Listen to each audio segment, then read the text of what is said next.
and we'll just pick up from where we last left off. I like it. A shroud of clouds hovers low amid tall, dark spires of the immense temple and the dusky stone of Bazzoxan and Betrayer's Rise. You guys remember where you last left off. You pretty much went discovering around town. Last time, we paid Fogholm a visit, as well as the Gatehold Barracks, the Wolf Under Forgotten, the Morgue, the Infirmary. We already visited Crematorium as well. You guys are in the town center. And as far as I remember, you guys want to go to the Ready Room next. Is that correct? Yes. Cool. Yes. Does anybody want to do anything beforehand? Discuss anything that they want to discuss, but couldn't over a chat, or get anything out of the way? While we were making our way over there and everything, I wanted to ask Julian if he would be willing to part and let me hold on to the vestige. You can still remain attuned to it and know its power. Go ahead. Okay. You don't even have to convince me. I was gonna. Okay. I just thought it would be convincing to, someone from the Library of the Cobalt Soul. If we go talk to Question, present it, it just looks a little bit more formal. Riot leans in. That is good. That is good. Sorry, go ahead, Julian. No, I was just gonna compliment your insight there. Riot was gonna lean in and say, if we meet up with a Logi at all, I think Naya should be attuned to it because of her little ability to get information with scaring people. That might be useful. It might be. Or go ahead. No. Okay, go ahead. No, you go ahead. Are we all Canadian here? Yes. No, I guess not. Can you tell which ones are, though? Why do you want her to scare Elijah? It's her ability with the vestige. But why do you want to scare her? It I'm basically. trying to understand. So Naya could better say what her ability is, but basically she can get somebody to tell her information, and what her ability does is induce fear into the person to make them more. He understands perfectly what that ability does. He's asking you, why do you want to use it on this stranger? Because from the information we got from Prolix, that she might not be willingly to give us the true information of her actual desire. That is true. I'm sure that wasn't just Prolux's biases against her. Julian does raise a good point. It could be bias. I think we should be at least willing to hear her on a neutral level, and we can form our opinions after that. There's nothing stopping us later from talking to her and discovering more. But going in and making enemies off the bat, we might be giving up some possible information that we, might be insightful for us. But it is an option to explore. Nia does have other spells that do not the same, but kind of similar things. Like her words of terror. She doesn't have suggestion anymore. She used to have that one. Doesn't have it anymore though. So I'd at least be casting willing any kind of spells on a person. We should always assume that if the other person knows that we're casting a spell on them, that we're going to make an enemy out of them. And then I agree. We need to be careful who we're trying to tread heavily on. I feel like frightening somebody right from the start might be a bad idea. Let's at least assess the situation and have The some meaning talk. right from the start, though. I was meaning if she doesn't give us information. I don't like scaring people. I'm not the scary person here. Well, then again, we also can't pry information out of them for what they don't know. We don't True. know what they don't know. But I say on a neutral ground, let's explore our options first. But right now, I really want to talk to Question, someone from the Cobalt Soul, and really try to find out more, and actually where the other group members have gone to as well. also just for members of the group to know, if we ever do come across a situation where we can't communicate with someone due to language, Nia does now have a spell that will allow to break through those barriers. communicate with other people regardless of language. So, Nice. Fair enough.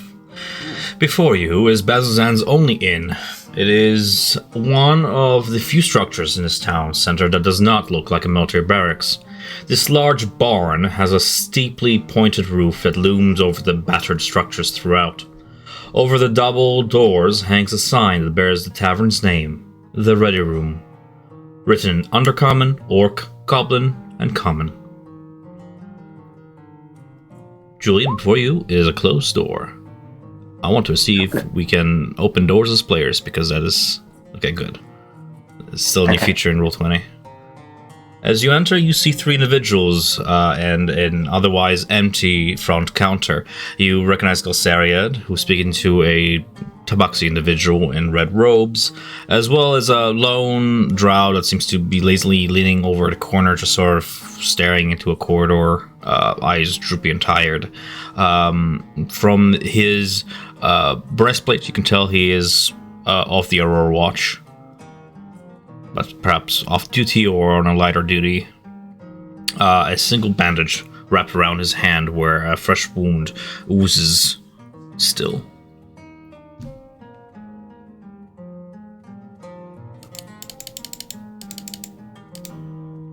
Immediately split up. What do you do? Speak to me. Like, what are you guys doing? Well, real quick, I mean, I wouldn't mind checking in with Galsaria, but this Dro right here, is he just like a normal soldier, or is he like a little bit of an innkeeper?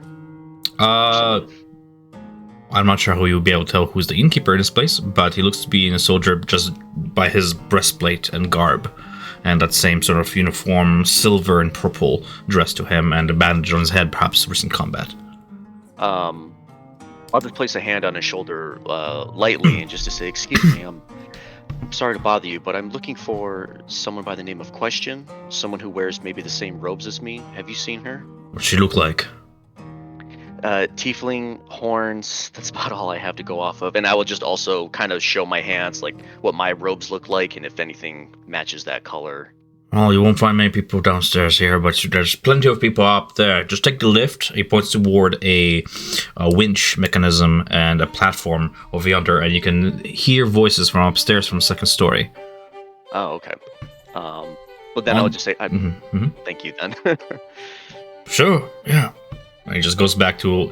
He seems to be just lounging, like lazily, just like watching the corridors. Lazy car duty. Gotcha. Julian is immediately approaching the first familiar face he sees. He walks in, he sees Galsariad, and he walks over. He says, Galsariad, hello. Hey, we just saw Ao and the rest of your companions in the infirmary. We did everything we could to help her. I think she's gonna make a full recovery. What are you doing? It's wonderful, darling. That's wonderful. I am very glad to hear that. She looked in rough shape. I'll be honest, I wasn't even sure if she was gonna make it. But, well, she's a tough nut, that one. We were just discussing our business with a mutual acquaintance, an interested party who wanted to venture into Betrayer's Rise, but needed some bodyguards. Do you mind? I can fill you in on the details afterwards. We're just sort of in the middle of the conversation here. The individual before you is dressed in vermilion robes, unicolor, sort of ox blood running down, high collar. She is a tabaxi that seems to be accustomed to either the wastes or more of a desert plain, just from the way she's dressed. Curved, very much curved dagger, like almost like a moon dagger at her waist. With this red gem at the hilt. She eyes you sharply and offers you a smoke. A smirk. He offers me a smirk. I thought she said a smoke. Leave you to it then. Is he a part of your party? No, not really, says Galsariad. Ah. Well, a pleasure nonetheless. Do you share in their ventures? Do you share in their interests?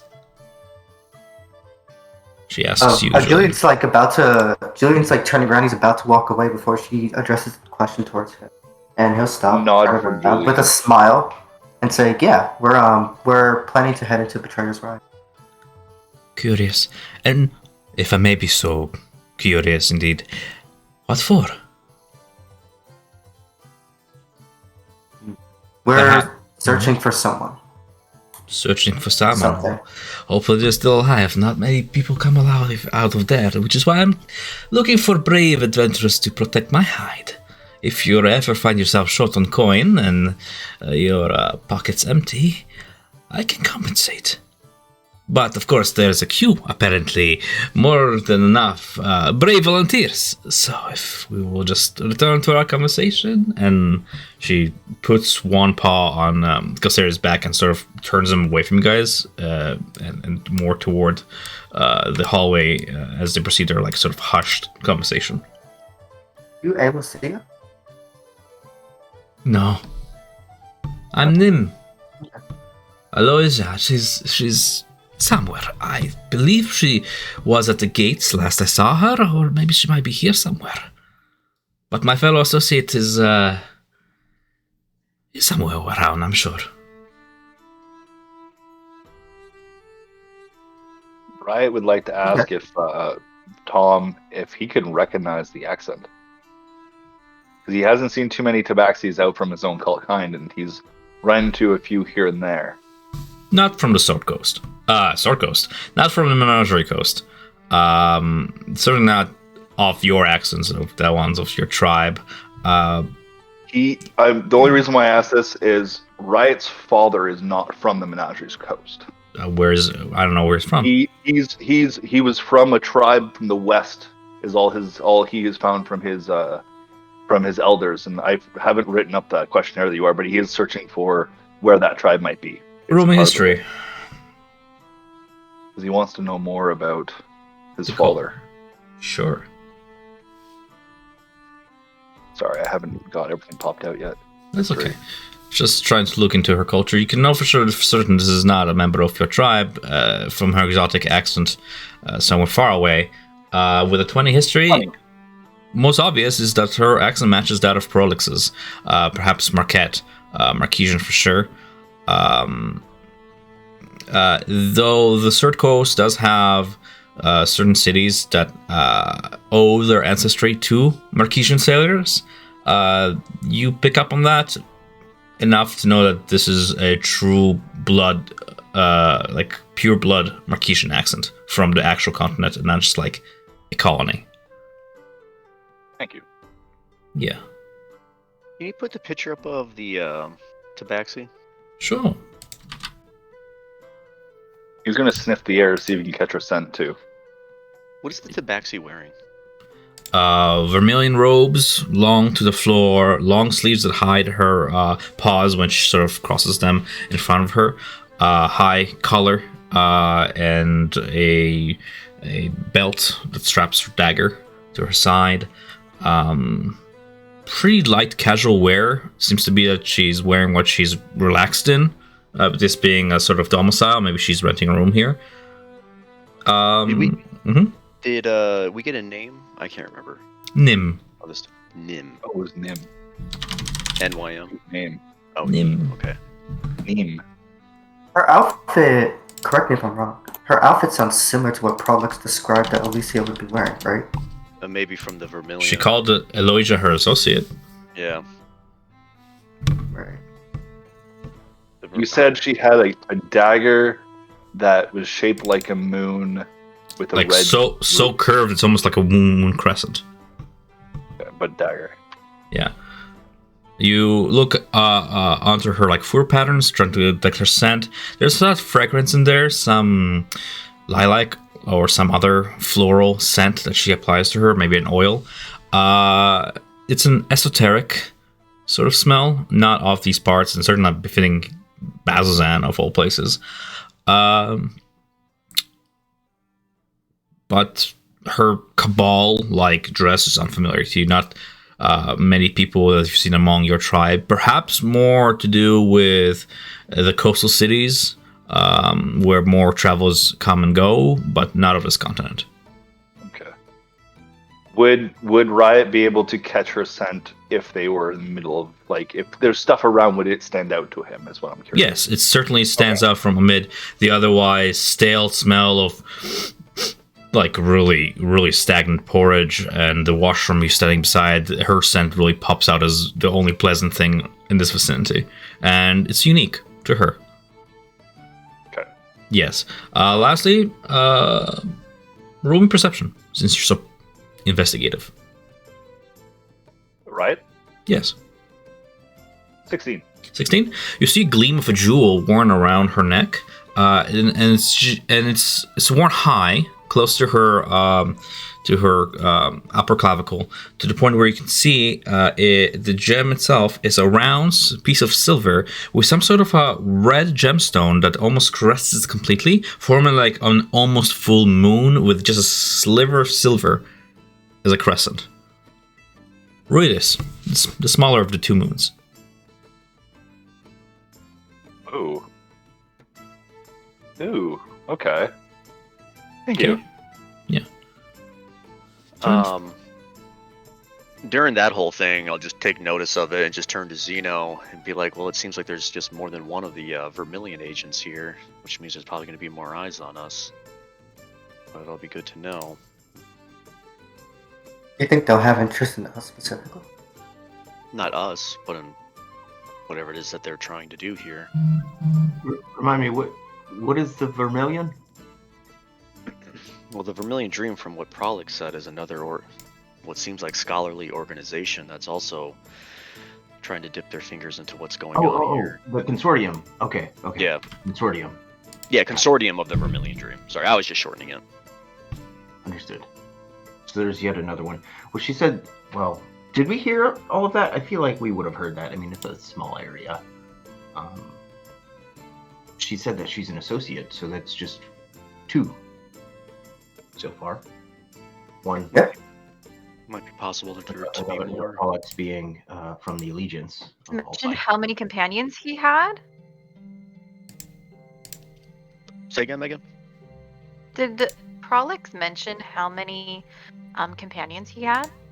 Because I know he just told us of the one that he just warned us against. But did he tell us if he had any other companions here? We know that there were Cobalt Soul members who went into the temple, but they have yet to return. And right? Yeah, you're gonna love this, Meg. This is kind of a not-a-year-old character. You see 2 things as the conversation keeps going. One, this individual, this she, name, keeps a pet bat in her, like, maybe, like, right breast. Not so much pocket, but like a fold in her robes. That she occasionally, like, feeds little pieces of niblets of something. It's a little fruit bat. Maybe would fit in one of your palms. Adorable. And then as she's feeding the bat, she reaches beneath her robes and shows Gossariad something. It's a glowing gem about the size of your pinky, but thick, like a sausage. I'm just hungry. Glowing this vermilion red in her grasp. I'll show you a full picture of what she looks like top to bottom, just to get an idea of what this gem looks like and also what she's wearing, because I have a full picture here. Could Riot be seeing this too with his passive perception? You're all seeing this. It's in the open. She's discussing this gem, pointing toward it, asking a question in a whisper. And Gossariad just kind of looks at it curiously and begins to cast a first level spell at you. Recognizes by the somatic components as identify. As he begins to identify it, and his eyes light up, and you just hear him say, like, I've never seen anything like this before, but that's quite fascinating. The gem and her look like this.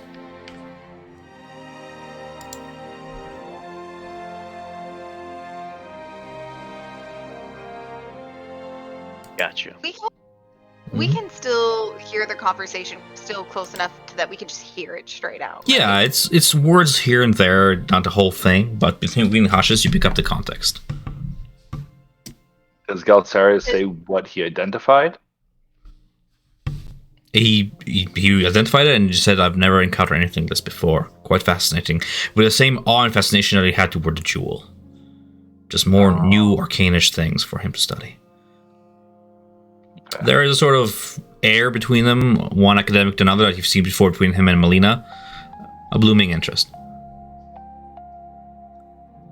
Is this interaction something we wanted to keep observing, or did we want to move on to the second floor? Because if we'd like to keep observing the conversation, Nia can also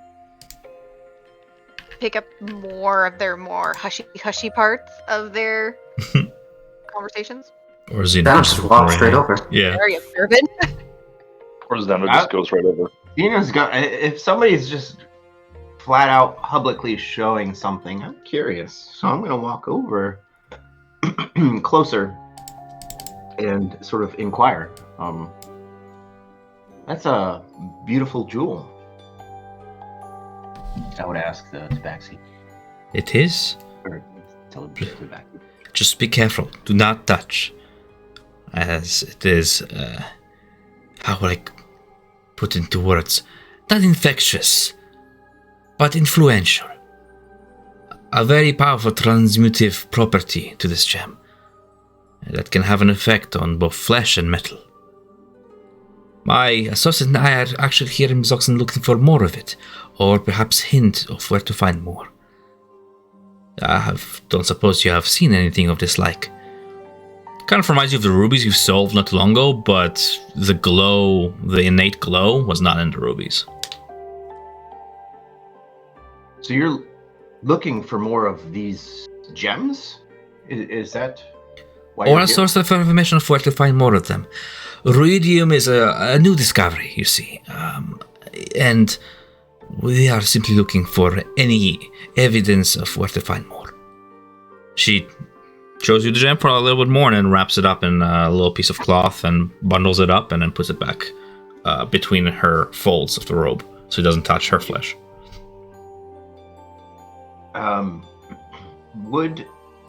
Would I have ever heard of Ruidium? No. Ruidium. You don't even have to roll for this one. You've never heard of Ruidium. Okay. You don't even need to roll either for the evidence of Ruidium. Ruidus. Some association between the moon and that. Moon rocks? Guesses are like up to you, up to your gut feelings at this point. But Zeno, nobody in the party really encountered them before. Okay. I've never heard of Ruidium. What tell me more about this. Where does it do you have to create it? Is it naturally forming? From what I've studied, I am but an initiate in my order. It's still new. But from what I've understood, it is a naturally growing specimen harvested near Marquette, but perhaps spotted in other locations. That is what we are here for, to see if this reoccurs far from its origin and what causes it to grow. Ah, okay. You said to be careful and not touch it. What happens if flesh touches this? It We have seems dangerous. And observed. you're wearing it around your neck. Well, because I know what I'm doing. But those who handle it without protection have been observed to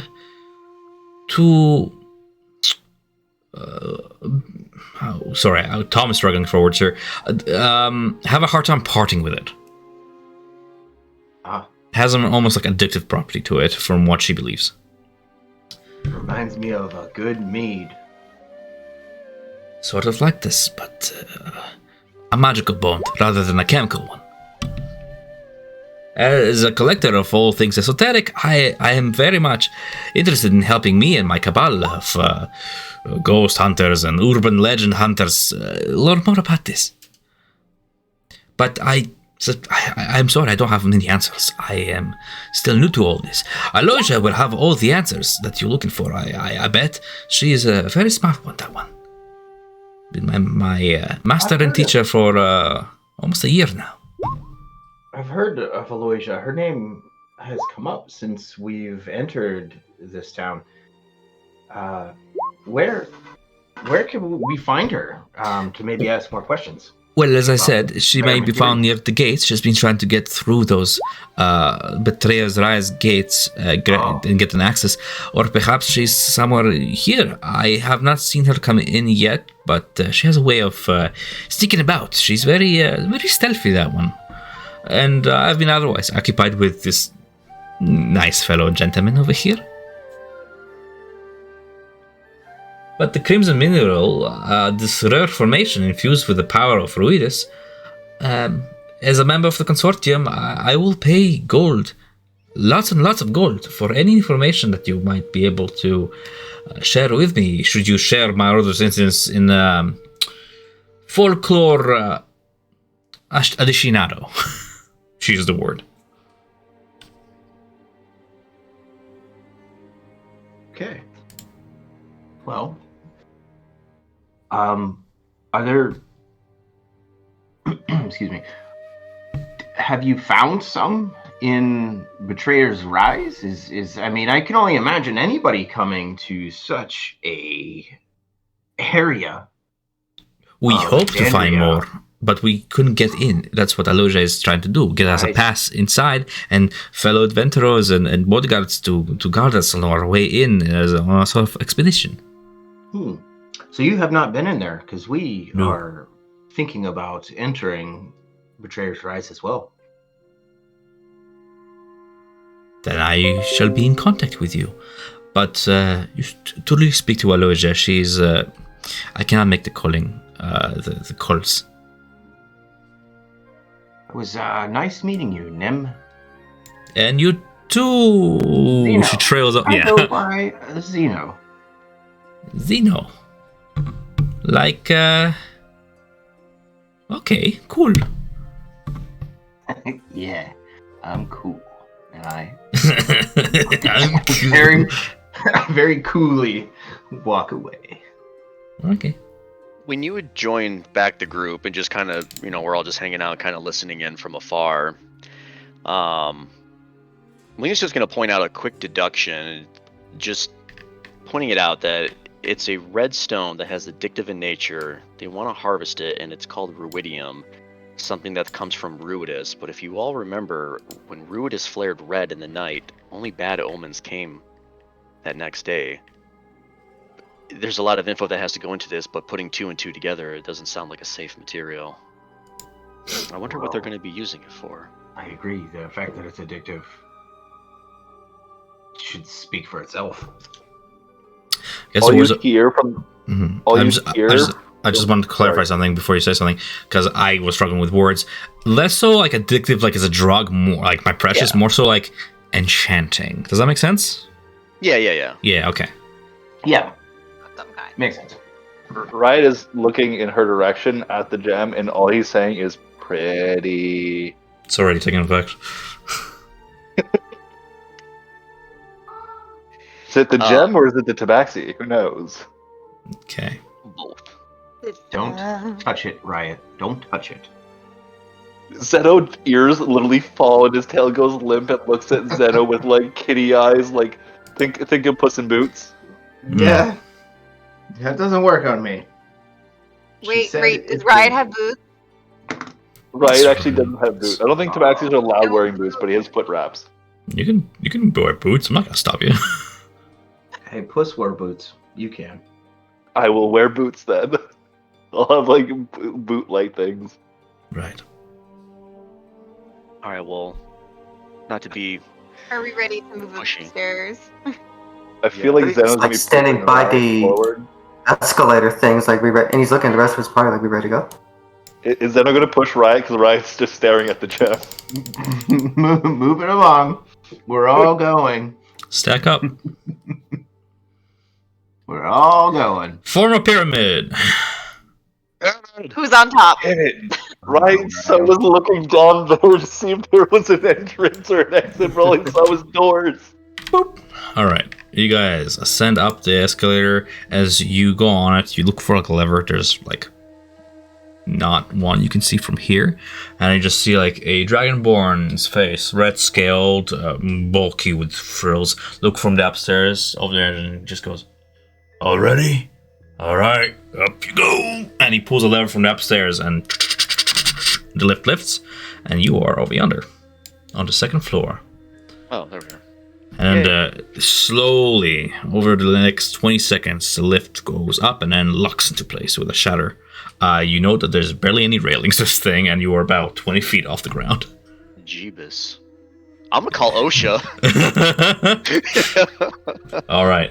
So, while the ground floor contained dozens of stalls that have been turned into curtained sleeping quarters, each one holding maybe 5 wooden cots and whatever, you pass by lanterns, shovels, ladders, and other tools arranged at various corners of this floor and the next floor. And as you ascend up the rope and pulley hoist elevator, you access the spacious loft above. It seems that the proprietors have equipped a bar and surrounded with 24 stools that are mostly occupied by patrons. Behind the bar is a cooking space with a stove that's currently running and a drow man preparing food for guests. A curtain behind the bar half conceals a small office and a storage room where you see a drow woman sit by a desk counting coins and logging numbers in a ledger. Catching your eye immediately, and right already heading over there, you see Irvin and Craxus Vitalis at a table. They look dour as hell. Irvin looks deep in his cups. Looking around, you see Prolix sort of huddled over the bar with his books. You see a very, very decorated individual with these golden polerons, this salmon colored cape that has a silk shimmer to it, and a golden headband, and this exotic haircut that kind of slips in almost a very puffy waterfall of black hair down one side of her face, and this wicked looking tribal tattoo. Almost looks like who's that boxer that has that eye tattoo that I'm thinking of? Who's tattooed? Actually, reminding Mike Tyson tattoo. Yeah. This almost bug-like tattoo on the side of her face. That she's currently scouring over what looks to be an area of maps with these navigational tools, sort of bringing them together to the light of her candle. Sitting across from her, or rather standing, leaning on a table, is another individual who's dressed in that same Marquesian desert clothing with bells tied to his sashes and cowls. A whole crew of individuals. You see gnomes, a dwarf, a goblin, several humans. One of them kind of bandaged over with an eye over, feasting and celebrating something at a table nearby. And lastly, but not leastly, you see Melina across the room, dressed in those same cobalt soul attire, is a red tiefling with glasses, her hair tied back, and she seems to be poring over some books at her table. Nia gets off the lift, and as she sees the rest of the Fab Five, she goes over to their table, and she puts a hand on Cruxus's shoulder and just quietly says, "She made it." That's good. You hear that, Irvan? She made it. We're 6 yet. 6 yet. And still glory. Glory to be had. Come on, cheer up, buddy. Irvin looks like he's not cheering up anytime soon. He looks like he's ready to go home. They're partaking in drink. Their faces are gloomy and dour. Irvin is holding his head in his hands at this point. You see Cruxus attempt to comfort him with a hand on his shoulder. And even Cruxus, who's usually in high spirits, even at the most perilous of times, appears somewhat grim. There's a fresh scar that marks his shoulder, where some fiend rendered flesh. It's alright, buddy. Cheer up. As soon as AO is back on our feet, we'll decide where we're going from here. And if you want to go, you can go. And you just hear Irvin go, No, I signed in on this adventure to become a changed man. And I will. Just have Just get over this one hardship, and I'll be back on my feet. And he just kind of waves over the bartender for another drink, and you see the Drow, he'll come over, pouring one drink for him and another one for Craxus, and bringing it over, sort of sliding it over the bar. And nodding toward the rest of you guys, you see the Drow man, handsome, youthful, nods toward you guys. Anything for you lot? Yes, I want to buy these two, their rounds, and then I'll have what they're having. Is that wise? But he won't deny your coin. And what they're having, eh? Alright. Do you guys have a specialty of some kind? No. No, we don't. I'll just take some elven wine. Yeah, 1 copper piece each. I'll take a glass of wine too. Wine? Oh, we fancy. I'm afraid it's only beer here, darling. Take a beer. Yeah. You see, he presses a few tankards to a cask in the back, pouring this muddy-looking beer that foams up real quick. A bowl of rice, some fish, perhaps, something to nib on. You staying that? Do you need cots? My sister handles the end of that business, but I can take your orders. Fish for me, please. Fish on rice. Fish and rice, And coming right up. I'll have something to drink too. Whatever you think's tasty. Well, I only make tasty food for people I know, so I'll need your name. My name is Riot. I am Deles. Okay, you're gonna have to spell that for me. That's fine, Drow names. Deadlit? Okay. Yep.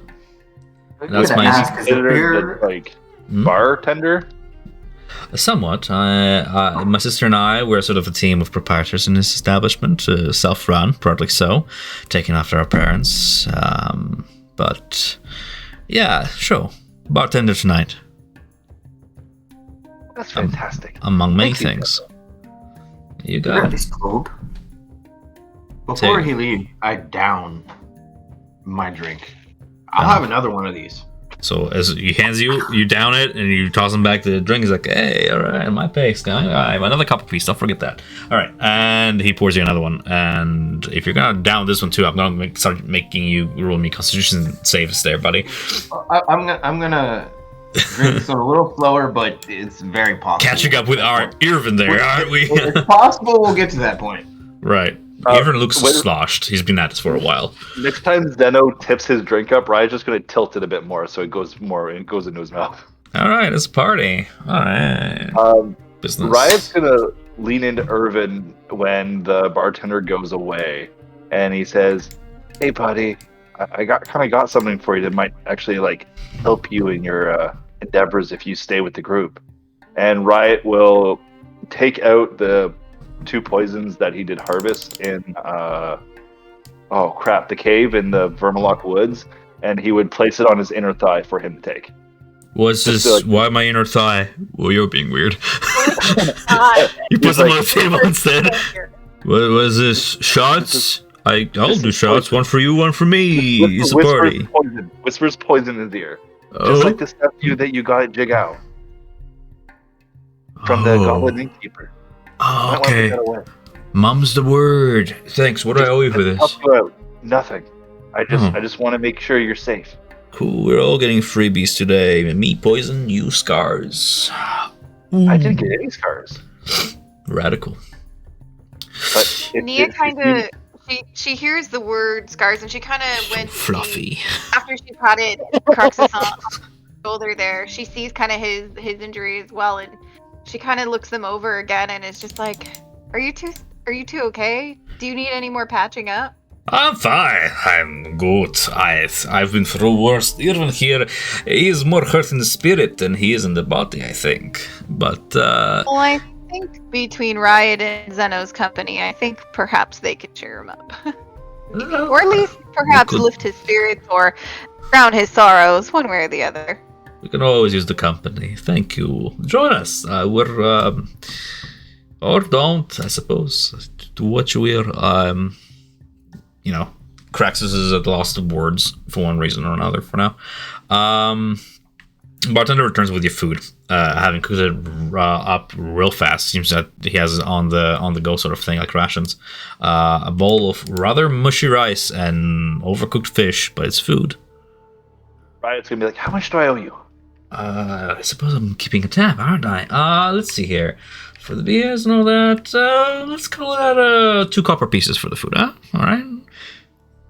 Bargain prices here. Over. This is just for future buys too. Here's a silver. Right. Business is booming. Kind of flashes the coin at the second drow behind the curtains there, the woman, and she just gives him a thumbs up and returns the coin to her, counting her coins. Riot's gonna also ask him. I like to cook too. I'm a little bit out of spices and herbs and stuff. I wasn't sure if you guys might have some, or if there's a place in town that I can buy from. I'm kind of scarce, but you know what? For that silver piece, I'll give you some. What I have, like what, 1, 2 pouches. Right, we'll definitely give him another silver for that. This is okay. Somebody does not know the price of spices. All right. Nope, Riot does not. All right. They can be kind of expensive. They can be, but he's giving you like salt, pepper, and like paprika basics. This Riot is does not care. I don't think you guys have like chefs in the army. As far as I understand, certainly not Bezazan at least. But a basic pouch, just flavor foods. It's not as mundane. You can ask me in inventory from this trade. Okay, yeah. Pouch of mundane spices. Yeah, like powdered garlic, paprika, salt, pepper, the very basics that you'd find at every inn and tavern. Nothing like saffron or something special. Yeah. Fair enough. I deducted already. You know, if you're looking for work, I could pay you a lot more if you come cook for us. I can maybe do some dishes if some people need help. I can help cook in the back with you. But right now, I need to keep make Urban smile. Yeah, you cheer up your buddy there. But hey, if you need anything, holler. Yeah, I'll get to you, and then like he just approaches another patron for now. I'll pan the camera over to another section of this pub bar here. Anybody else? Anything else? In the meantime. Julian, what are you doing? Yeah. After being grossed out by the food that's available, yeah, I think Julian's gonna look over to this woman and introduce himself. Say hello. I am Julian Cohen. She looks slowly from her maps and Cohen. That's a good name. Are you of the Laxon by chance? I am. Ah. Born and raised. Yeah, I figured that was a very religious name. I suppose introductions are in order. Skyship Captain Antashanti. Yeah, please. Yep.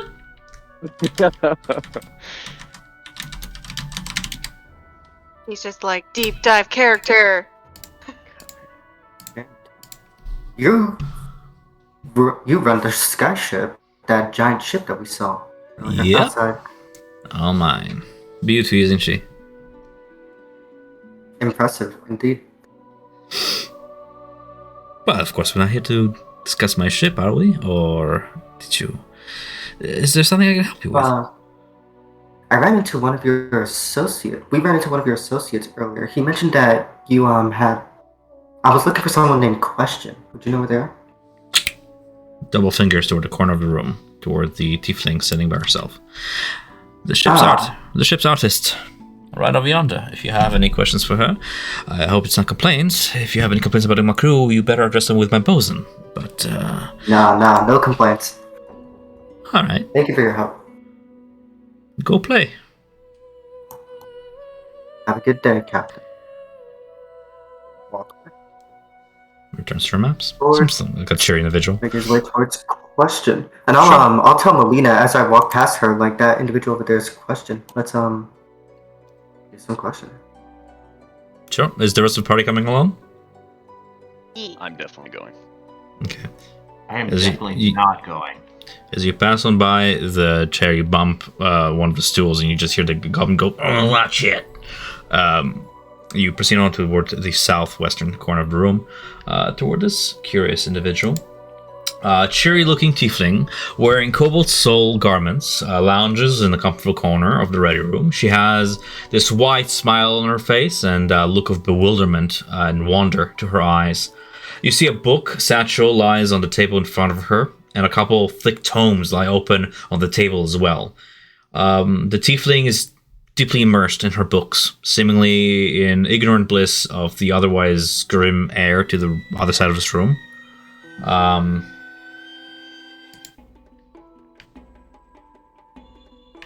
And she's just like deep in her books. Doesn't even notice you're like standing 5 feet away from her, and she's just like, and does a little sketch and turns to another book.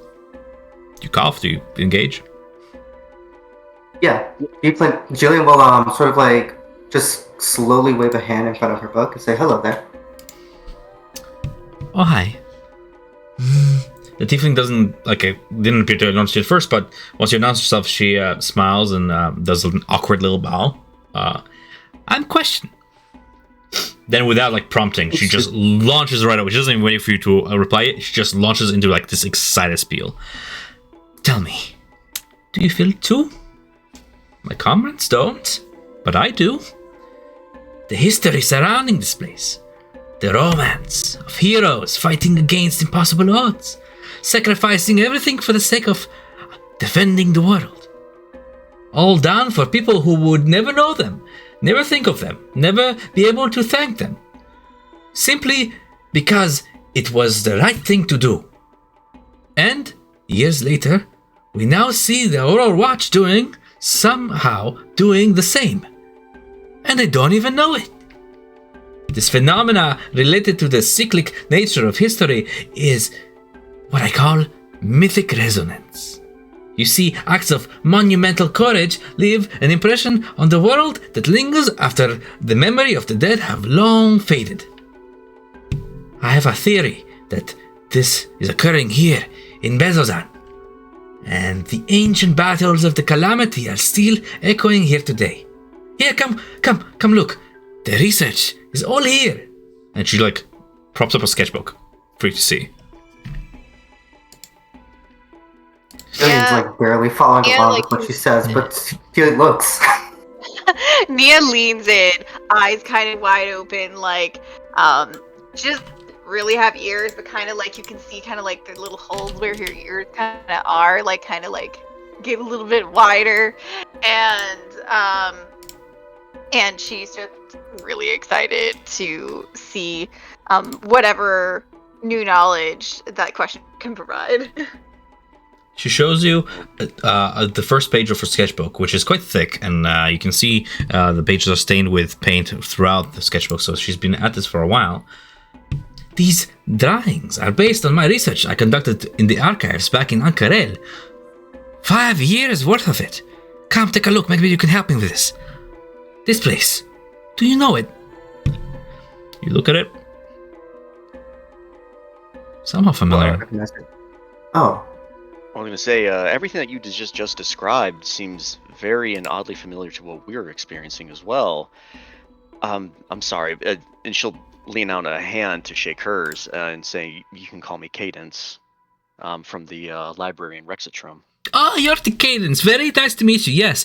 He told me all about you.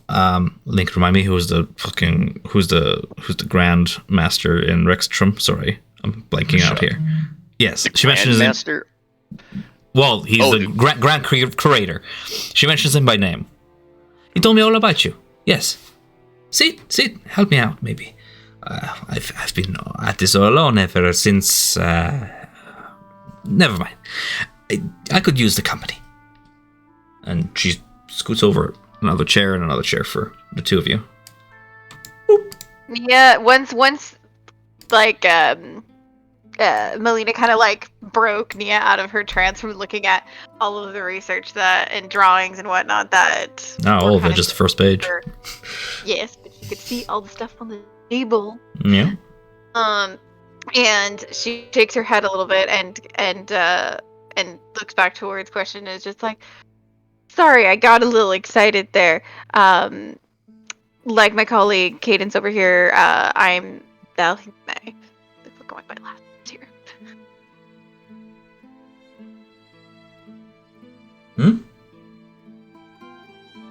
Hey, what'd you say again? Yeah. Oh? Yeah, you sort of died off there and Dordan jumping off a cliff there. Oh no. Essentially just introduced herself. Yes, pleasure. She keeps pointing toward the drawing. Can you tell me anything about this? It's very important that I find out the truth about this. It's been bothering me for a really long time. The sketch is that of an island bathed in moonlight, that of both Katha and Ruidus, both full. The island is covered with trees, marble pillars, crystal shards. It's somewhat vaguely resembles the grotto, where you found the chamber, the deepest end of the Emerald Grotto. Well, we did have something familiar with this, maybe not a one-to-one sketch, but we were over in Jigao competing in their yearly fair, and we came across a grotto. And Jigao, of course, Jigao. That's no, yes. And she sketches it down, like adding to her notes, and then she flips out into another sketchbook page and shows you this. What about this? What can you tell me about this? The rough drawing of what appears to be a more elaborate version of the Jewel of Three Prayers. It is larger and has like these 3 delicate spires inlaid with stone. The top part looks exactly like our jewel. Yeah, she just kind of like, Melina stops and reaches into her robes, puts a hand on the vest, on the amulet, and just says like, that is like a one-to-one sketch. Like, and how did you find all of this out? And as she'll start to like pull it out and unravel it a little bit and just place it in front of her. Full Where did you awe. find all of this? Yeah, like, how did you come across such information? I was gonna ask the same of you. It is a lost vestige. From what I understand, it was but an ordinary amulet until it was filled with the divine power during the calamity, a most ancient of things, and you have it. Amazing. She's just quivering with excitement at this point. Wow. Amazing. May I have a closer look? She'll slide it towards her. Okay. She takes it and very carefully looks it over. Yes, this is the key to the mythic cycle of resonance throughout Bezozan. I am certain of it. Please, if we can learn more about the jewel, and if you could learn more during your stay, do contact me again. I have only questions, unfortunately. Hang on, this mythic resonance you were talking about before, can you explain that more simply? More simply, what happened in the past is happening again in the now. The deeds of heroes in the past resonates throughout the ages, and now the Aurora Watch are doing the same. Heroes are doing the same. Cycles over. Old heroes returning. Does the word, or does the name Elixion mean anything to you, or did you find anything of it? It seems like he is an unsung hero of the past, almost to be forgotten. What is Elixion? Who is Elixion? How is Elixion? Only questions. Yeah. She just kind of like, all right, well, that was a dead end. It might be related to this mythic resonance of sorts. When we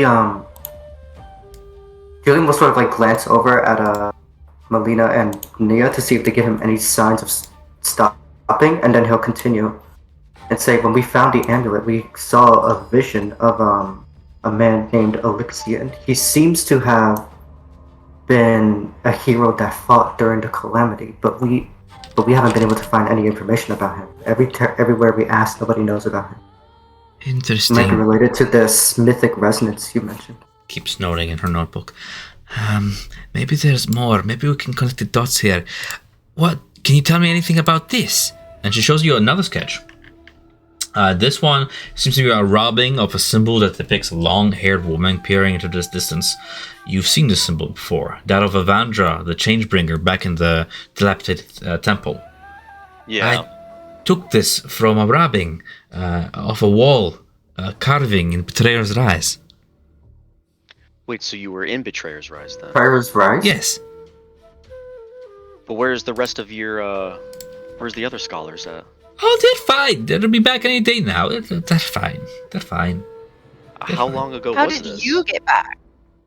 Well, I did not come with. I did come with others, but I don't have much to say about my other members of my expedition. They would rather prefer excitement and over introspect.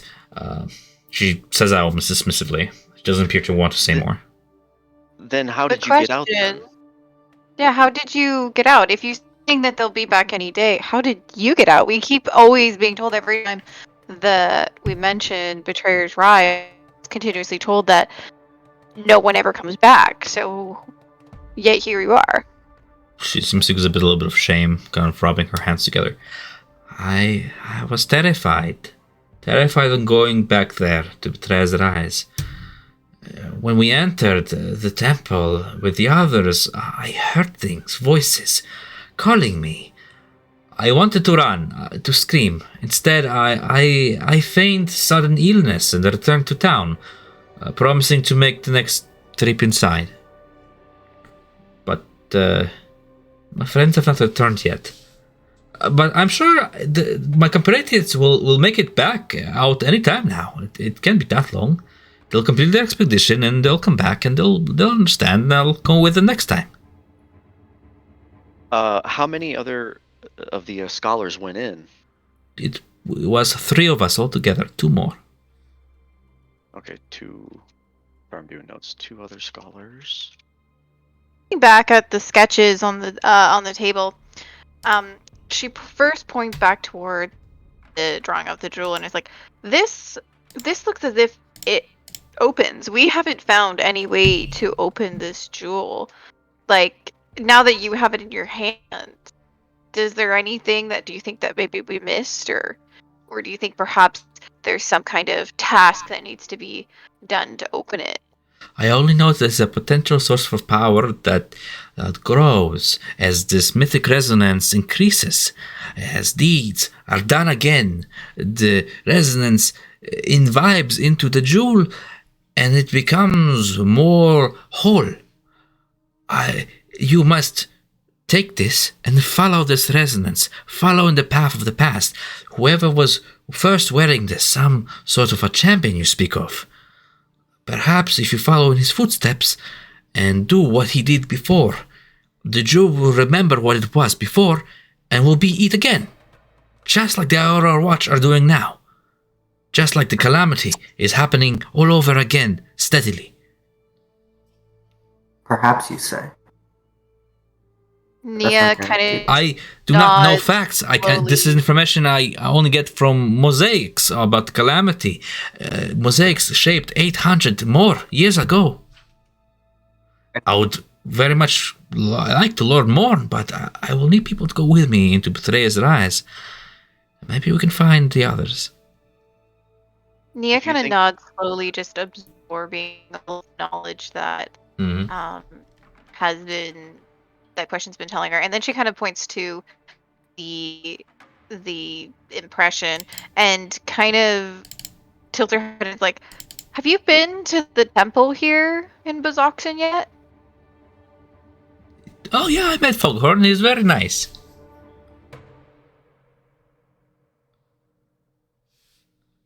Actually, you remind me of something, and she flips a few of the pages.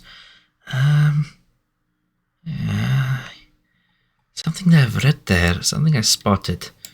No, that's not it, but maybe this. You remind me. It shows you another page.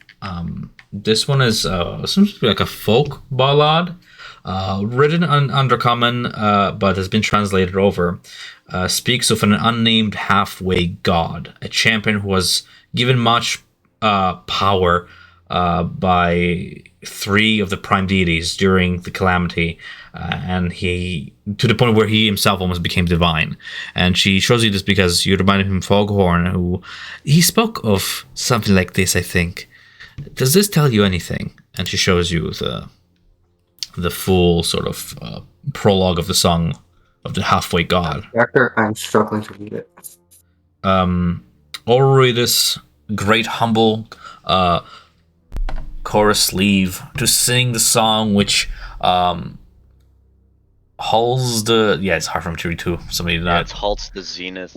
Zenith of your accursed, thrice blessed apotheon. Remembered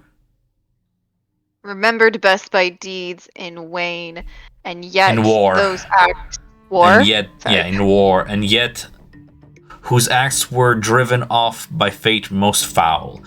This kindly brow known, or I think it's I don't know.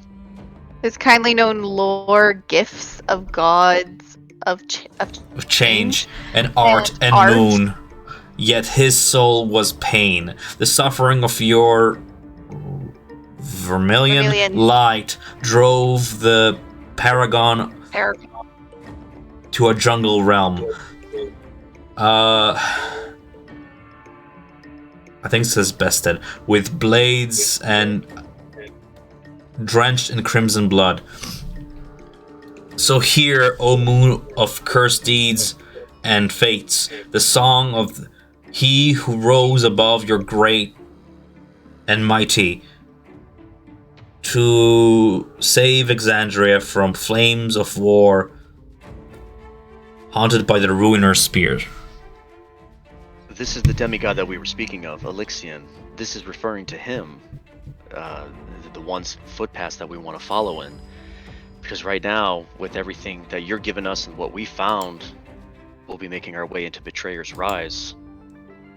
And then she'll look to, Nia and Julie, and then the other, two who are over there as well. I was going to say, but yet we don't know why these three gods chose him. Like, why these three? Why not any of the others? Like, what do they have in common? Would you happen to know anything?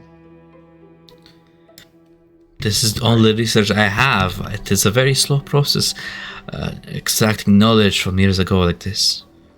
Perhaps we'll learn more from the source, Betrayer's Rise itself. It is, after all, a seat of the calamity.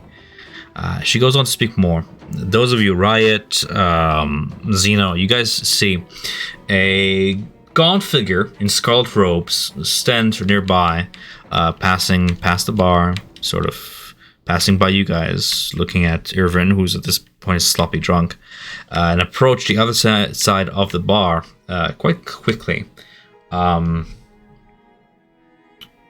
sort of coughs for attention. Looks over his shoulder. Perhaps I could be of assistance then. Before you throws the sack over the amulet to kind of and puts her hand on it to. Oh, there'll be no need for that. I've heard enough.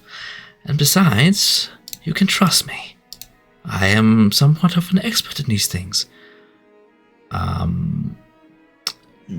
Sorry, I'm just sort of trying to put her token on the map. There we go. It's just so I don't have two tokens. There we go. As she approaches over yonder, and you know what? Just go around and take a seat. Why not? I suppose introductions are in order. I am Aloysia Telfin, occult initiate of the Consortium of the Vermilion Dream. I'll do you the kindness of getting right to the point. I couldn't help but overhear your conversation, and I suspect your interests lie with mine. We could very much benefit from a mutual business. You see, I seek to find an ancient prayer site deep within Betrayer's Rise, and based on what I have heard so far, I surmise that such a mission would benefit you as well. Of course, if knowledge alone would not suffice, as a reward I offer each of you 50 gold pieces in return for your accompaniment.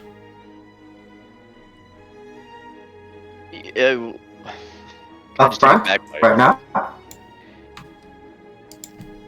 Well, Julian's asking up front before we enter. Of course. Let us build mutual trust. And we can build mutual trust, here now, and learn from each other. It's exactly how does the Vermilion tie into all this? What is it that the Vermilion, sorry, I'm going back on my notes, of the Vermilion Dream look to accomplish here? Of course, frankness and openness, yes. No secrets among friends. I am looking for a crimson mineral called ruidium, a rare formation infused with the power of Ruidus.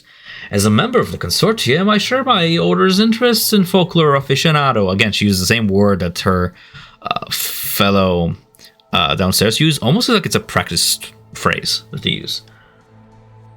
You see, fragments of historical records have told me of this unidentified hero of the calamity who hailed from the lands of Wildmount. He was born under the full and glorious moon of Ridis and wields the Vermilion Moon's power. You would far benefit from dealing with me alone and not sharing research with those, now no offense, who, and she points towards sketches, less so like studied notes, doodle about. Together, we can reach far ahead. I can answer all questions you might have, of course. As soon as she Julian made looks that to- comment about the notes, okay. I'm like, nope, done. Julian looks to question and asks her, if we were to go in with you, what can you provide? Do you cast spells? Or? Yeah, of course. I am very much a practice in the spell work and Oh, that's a good question. like. Okay. Because she was asking for a guide, so that seemed to imply that if we went in with her, that she wouldn't be like helping in combat. That she wanted protection. She wanted us to protect her. Says So I'm you. asking question. Questions Says me, went really indeed. silent, and she just kind of whispers, like side glancing down and toward. No spells, no. The Cobalt Soul, Melina is a very fine exception, a very astute, not super high ranking, but higher ranking than what Question is. Question is of the rank, and you'll be able to tell this, Melina and Nia. Like an archive? She's a monastic operative, meaning like a monk. Oh, okay. Not so much a practice in spellcraft for combat, more so in the martial arts that is very much a tradition among the Cobalt Soul. Most operatives are monks, it being a monastery, library. With Aloysia talking, how does Question's body language, like, does she seem like open to this? Is this the first time that these two have talked, or is she kind of like just dismissive, like, oh, I've heard this before, like I don't like Roll me it? insight. Okay. Insight. She was already ashamed from having mentioned her, leaving her other companions behind in Betrayer's Rise. That shame sort of morphs into a sort of tucking your tail between your legs, quite literally in her case, because she has one. Seems to be that it is possible that her and Aloysia have already traveled, perhaps on the same ship, for quite some time, and have established some relation all that time. Doesn't seem like a warm one.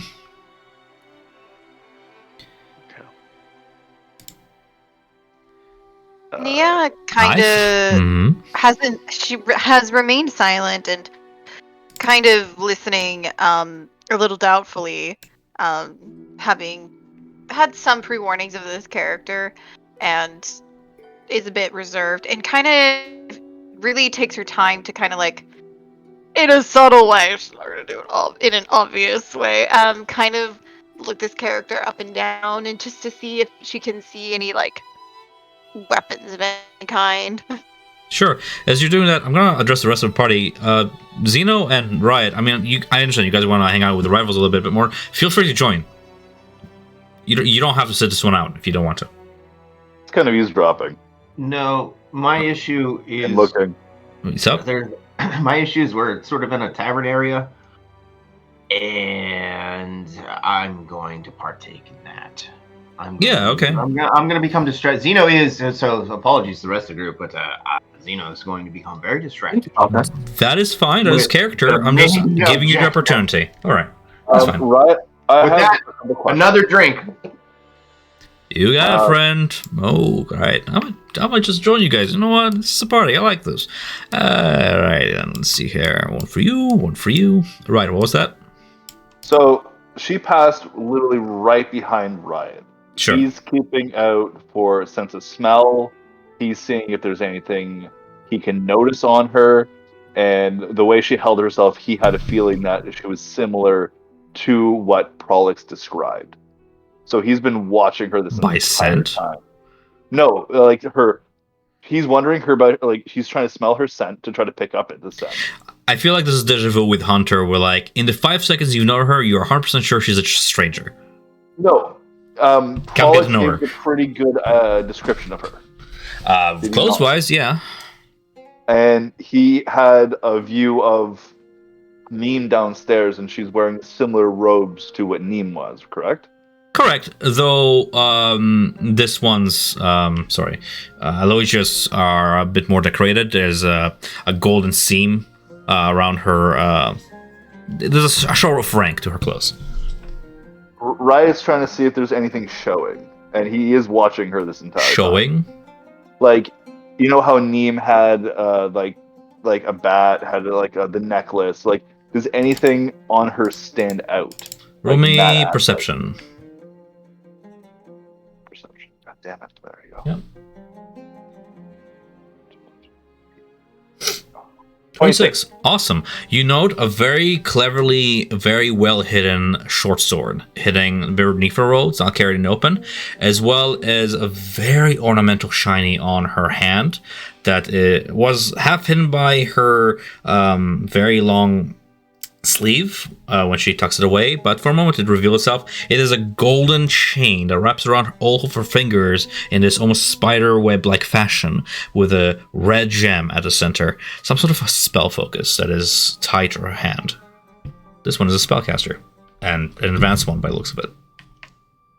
Her sense of smell, is it similar to Neem's? Or is No, it actually different? more like cinnamon. Roll me history. History. Just for funsies. Oh, fuck, 8. To you, it just smells like sweet cinnamon, kind of on the spicy side of fragrance. Okay. Riot is going to slowly make his way over there. Sure. But stand by the, like, just sit at the edge here, just listening. Oh, please join us. Oh, this is your friend here. No, I welcome it. The more the merrier. I of course, that does not change the price. How would you like to earn 50 gold pieces, my good friend? All I require is an excursion into Betrayer's Rise, a short venture just to confirm something I'm looking for, and the gold is yours. Easy money. My question for you is, are you just looking for this red stuff and everything else is ours? I see somebody has sharp ears as well. Certainly, you can keep any treasure you find in there that I would not take. I am only interested in the ruidium myself. I would like you to tell me more about this pretty stuff. Yeah. Yes? Being we ran into someone of your order down below, and it's not polite for me to meddle in your affairs, but I am curious, though, what this ruidium exactly does. She said that you would have a little bit more of an idea. Please, meddle away. After all, I am, frankly, meddling in yours. But this is how friendships are made. Beneficial business and all that. Ties, alliances. The Radius element is a quite fresh discovery. I must admit that if an expert such as myself does not know much about it, therefore the research, but we do know that it is quite a potent spellcasting material and weapon enhancer for both security and army use. We have observed spells be enhanced, empowered by it, especially by the light of the full moon. If we acquire more samples, perhaps we'll discover more properties of it. It is said that those born under the light of the full moon, that of Redis, wield a special kind of power. And we suspect there's a connection between it and this unmentioned hero of yours. Neem said that there is a property of not to touch it to your skin. What would happen if it touches your skin? We had very isolated cases where people suffer minor flesh wounds and psychedelic episodes. visions, but this is just Rudis' power taking effect. I, for one, welcome it. I've had plenty of my share of visions under the full moon that have led me so far as here. I suppose that some people are just not fit to handle such power. Others are meant for it. And I'll be frank, I see it in you, and I see it in your companions. Who knows? Perhaps if you would venture with me and prove loyal, I could show you to the true depths of my order and how far this all goes. But Okay. we've only just met. Could I roll insight on the part where she said everything else is ours but the red gem? Or beside for the iridium? Go for it. Can I just ask you, with insight checks, what are you looking for? Like, He's trying to see if she wants something else that's deep within the mountain. For example, the vestige that Foghorn has Okay. told them about that resonates there. you misunderstand me. How would you be able to tell that, is what I'm asking. Because it sounded like when you replied that yes you may, it sounded like she was hiding something. Sure, you're looking for like changes in her baseline intonation of voice and all that, signs of lying. Go ahead with that insight check. Oh Well- fuck, 12. Seems rather truthful. So Melina's gonna light up a cigarette. Oh, go ahead, Julian. I mean, Dylan's smiling a bit, and he goes, "You drive a hard bargain. We'll need a minute to talk about it, but if we decide that we do want to go along there, where can we find you?" what's there to talk about? Everything that's to talk about is right here. I suggest you make a decision here and now. You are not the first I'm asking this, and it would be a shame to lose the spot.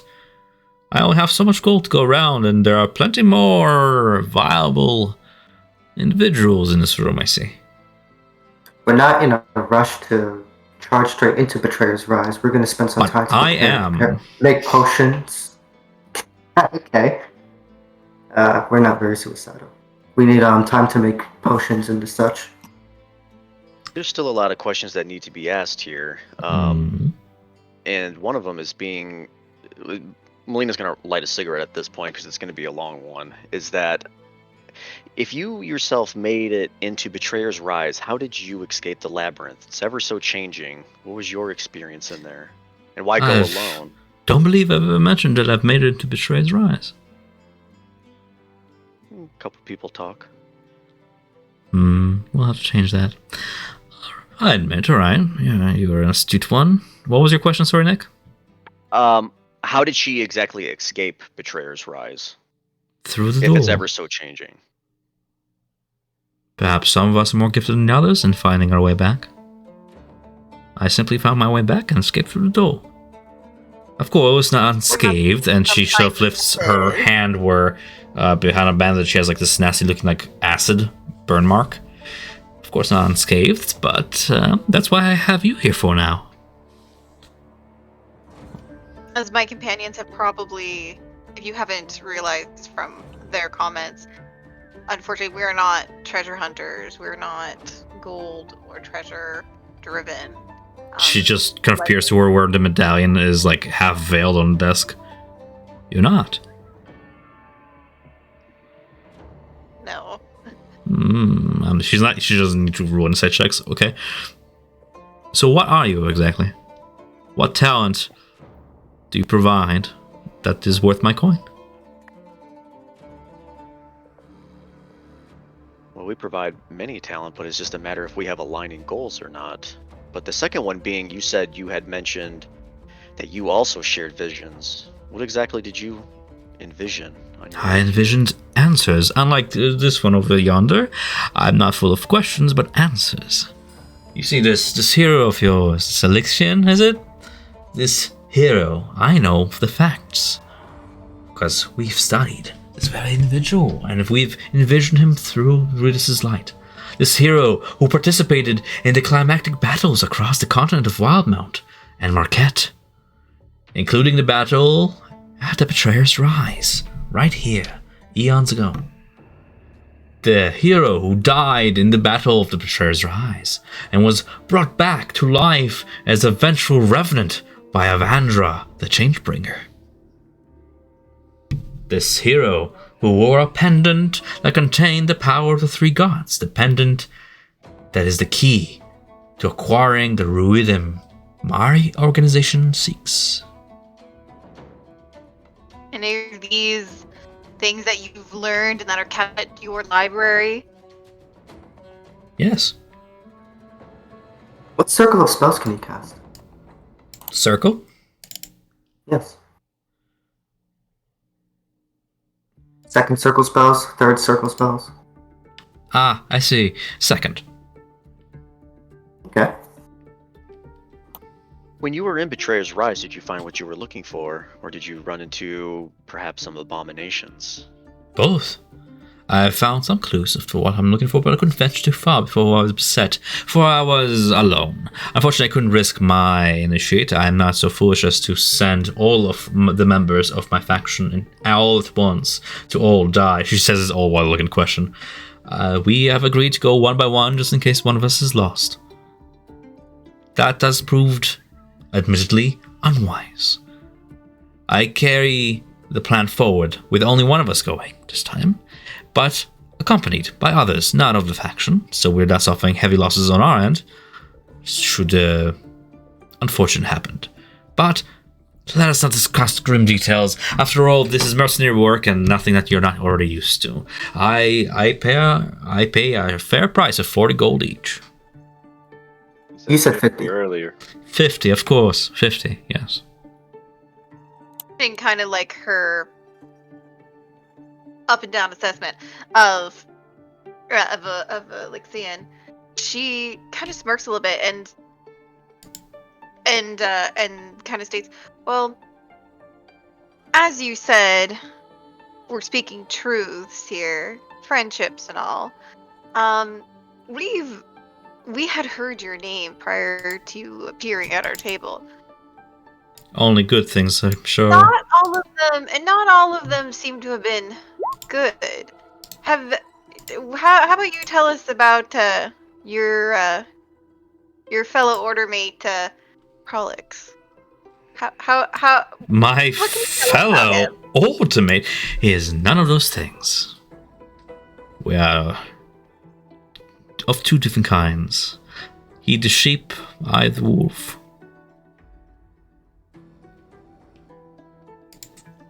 Yet you came here together, did you not? I suppose does not make us of the same flock. You're Julian's both gonna here, telepathic- both looking for things in Betrayer's Rise, and you're both from the same order. I am confused. like a You're lot of asking me people about people asking for gospel, only appropriating what has tainted my name in this whole ordeal of you, for some reason, not taking my word for what it is. Why don't you go over there and ask him yourself? They're not from the same order, just for They're not clarification. at all. Oh, actually, are they not? Sorry. No. She is from the Vermilion Dream Consortium. He is from the Allegiance of Allsight, which is... The Allegiance of Allsight is sort of like a sister organization to yours. The Consortium has been known to clash heads with the Cobalt Soul, but only on grounds of... Not ethic, just dogma. Just belief in how research should be conducted. Not like turf war, but like just how things are done. Yeah. For example, yeah. No, go ahead. I'm still thinking of a question I was thinking of earlier. Nia's methods would never be practiced among the Vermilion Dream. That's a very direct way and very overt for their taste. Just as an example. When she kept saying, like, what was the words that she kept saying, like what Keem was saying downstairs? They were aficionados or something? Yes. Folklore aficionados, yes. Collectors of folklore, essentially. Okay. Eccentric collectors of the weird. Their cult. How did she... Or, I'll just talk to her. Sup? Aloysia. Yeah, sorry. Aloysia, how is it that you actually had these visions? Like, what was it that you came into contact with, or how did these appear to you? Something like of these intensive visions had to come from something, not just thin air. The divine works in mysterious ways, does it not? So does the weave. Combined together, we have the prime deities, and they grant certain gifted individuals visions. I am a very loyal and devout member of a society dedicated to one of the Moon Sisters. It does not come as a surprise that I should be granted visions tied to one of such Moon Sisters. If it seems like she's talking in circles, it's because she is. Yes. I'm picking up on that, but she also mentioned something about a revenant. Is she saying Elixion was a revenant? Yes, of course. No, I do not mind repeating myself. Some of us are not as fast of learners. Yes, I do believe that this hero who participated in the climactic battle across the continents of Wild Mountain Marquette has died in said battles here in Betrayer's Rise and was brought back to life as a vengeful revenant by Avandra the Changebringer. After all, she has granted him power and brought him back from the dead. Okay, internally, Melina, I feel like that's a lie. Because the way he presented himself to us didn't seem like a vengeful spirit. He was like calling out for help. Like he was like, wanting us, I don't know, to help him. He didn't seem like vengeful. Like he was like, I'm gonna fucking kill everything. You can say that to us if you want to, because Julian established a telepathic. Then I'll say that to everyone in a telepathic. That seems sus. It's likely that everyone else except for us would have misinterpretations about Elixir since they've never actually talked to him. Yeah, we're the only. Well, the Maroon 6 have also talked to them too, but like I'm just trying to figure out like how would anyone else know about that? Maroon 6 had different visions than us. Some of them did. Different. Yeah, they had different visions, but like that's because we all got into contact, like we all touched the amulet and everything. And we had these visions over time, but like how does someone like all the way from the other side of the world just like start experiencing these? Unless she has something. 100 gold, she says, because you guys are talking to about the turrets, just silent staring at each other. 100 gold pieces each. Julian will speak up and say, if we take you up on your offer, well, you'll have to give us time. We're not going to just barge into Betrayer's Rise empty-handed. We want to prepare healing potions and such. There are certain items that we do need. We were at the infirmary. We do not have certain items that will heal, or even heal you if there's a certain demon, fiend, whatever might harm you. If it does, when we have no way to heal you, then it's your life as well as forfeit. What we are looking for is at least 3 to 4 days to be able to prepare enough. Or if you're able to, since you have so much gold, help us to acquire these items faster, then we can perhaps. She's paying you in advance. What you do with that gold is up to you. We could just buy like 6 healing potions. We need holy water too. And 6 healing potions is a lot. That's 300 gold. Yeah. If she's paying us 100 gold each. On the subject of common knowledge, 100 gold for each of you is a ridiculous amount of money. Yeah, it is really. That's a lot of money. That's 500 gold she's giving us. 600. We can buy 6 healing potions and then buy another 4 holy. So what holy water and still have gold left over. Riot's gonna speak to Melina in the telepathic link real quick. Sorry, it's just, he does not want to say this in front of Lozio. Yeah. Melina, if we do take her up on this, we can at least get enough holy waters and health potions for this. I just wish that we stay one night so we can have Foghome talk to the Wild Mother. I do not want to leave before that occurs. I don't plan on. Julian will give Riot's.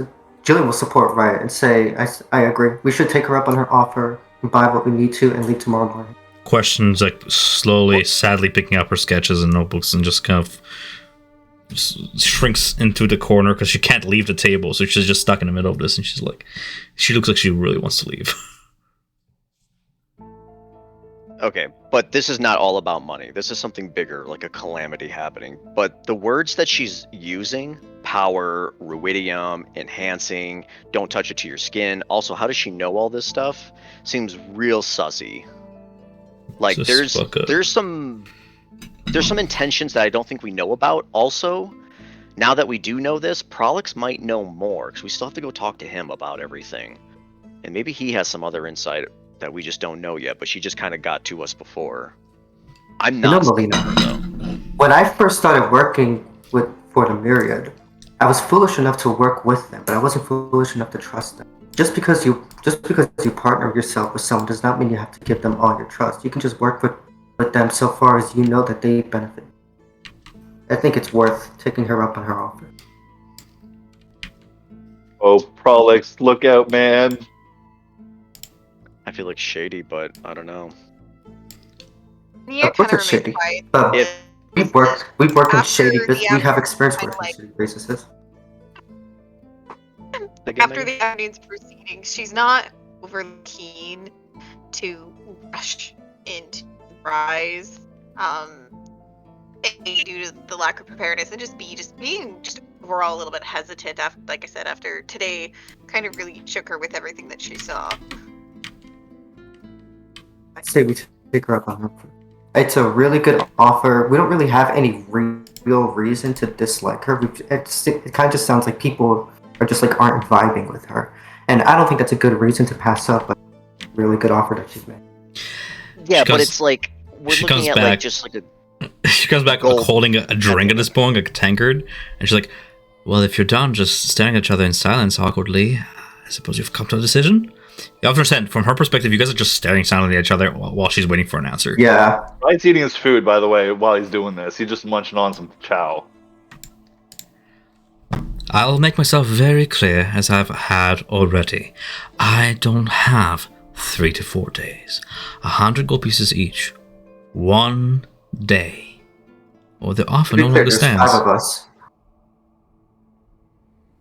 I know. Believe it, not tomorrow morning, but the next morning after that. Is that what you're saying? Because it's already No. night. 1 day. We ride at dawn, essentially. yeah, we would leave tomorrow. Sounds good. Hey, barely 12 hours. We'll take you up on your offer. Riot shrugs Good. and looks at the other two. I'm not against it. The other whole party needs to agree because we are a group. We're not just single people. Gillian will speak up and then say like, "Yeah, I say we take her up on her offer," and look to Nia and Melina. There's one last caveat to all this. I have revealed my hand, and I've told you what I know. You have told me nothing of yourselves, and I, frankly, do not care. But for one thing, the jewel. I would very much like to study it up close, given the same fair chance that my fellow question here got. Only after the We didn't test really is- give question. We didn't really give question the chance to study it. He kind of just weirdly drew it from a distance while I was wearing. Nick, what was that? No, she won't have it now. If there was ever to be a deal, it would be after this is done.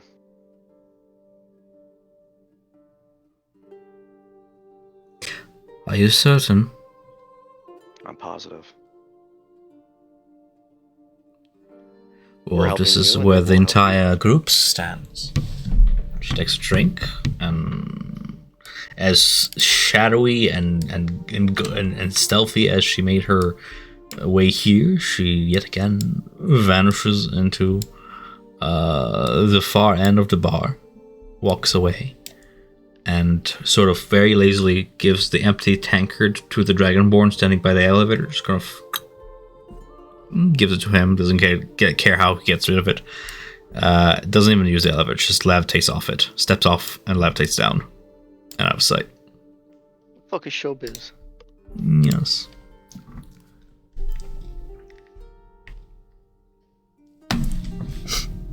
He seems capable. Let's take her with us.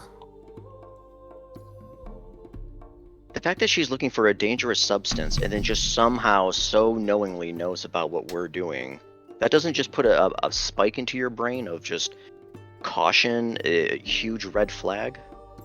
She wants We haven't something more exactly than been very what's. sneaky about what we're doing. We've been almost every person we've talked to in the city. We asked them if they knew about Elixion and told them that we were planning to go into Betrayer's Rise. Going into Betrayer's Rise, She's if you're been. going to be a We know scholar. that she's been going. We know that she's been going around asking for people to go into Betrayer's Rise with her. She probably talked to people we previously talked to, and they casually mentioned like, "Oh, there were some adventurers that came in just previously, and they were talking about wanting to go in there." Wasn't she trying to find people to do her dirty work? And that's what I'm picking up on. What exactly? I've never heard of ruidium before until we just literally walked into this establishment and found out what it is. But that's already seems something that's so unstable. Don't touch it to your skin. And if she was going in there to go find it, she'd bring a whole, cohort of, miners and all this stuff to go in, not just asking people around here if that was so valuable of a resource. And if that's what she was actually looking for, how does she know everything about Elixion, know all these tales, the gods, and all of this stuff, the vestige? That's a huge red flag. There is a possibility that. Remember when Prolix did invite us over to his area in Marquette? Do you not think there might be a possibility that there might be another temple over there? That she herself might have actually came in contact with perhaps a jewel that is in their area, not just here. The iridium might not be what causes these visions. It might be something else she's just hiding. I believe she's hiding something. Is it possible? Yeah, it's nothing's 100% certainty, but she's She definitely is hiding information, but I don't think that's a reason. I don't think that's a reason to not take her up on her offer. Like I said before, there's a difference between working with people and trusting people. Like you should know, all of you should know, because all of us have dealings in the Myriad, and I'm assuming that all of us don't fully trust the Are we Myriad. We just work speaking with out them, loud so right not just now? say that. No, Comes the party. Also, Yes. is Tom you should joining know. If we were speaking out loud, Julian wouldn't out loud say the Myriad. He would Just had to ask that. You guys. He would just say, like, are because of our constantly mutual just benefit. staring at each other like this, No, this we're all saying out loud. making She's people gone now. uncomfortable here. And Julian would say, not the Myriad, say, you should know, because of our mutual benefactor, the difference between working with someone because they benefit us versus trusting them completely. And Yeah. I think she provides a huge benefit. Even if I don't fully trust her myself, I kind of don't care about it.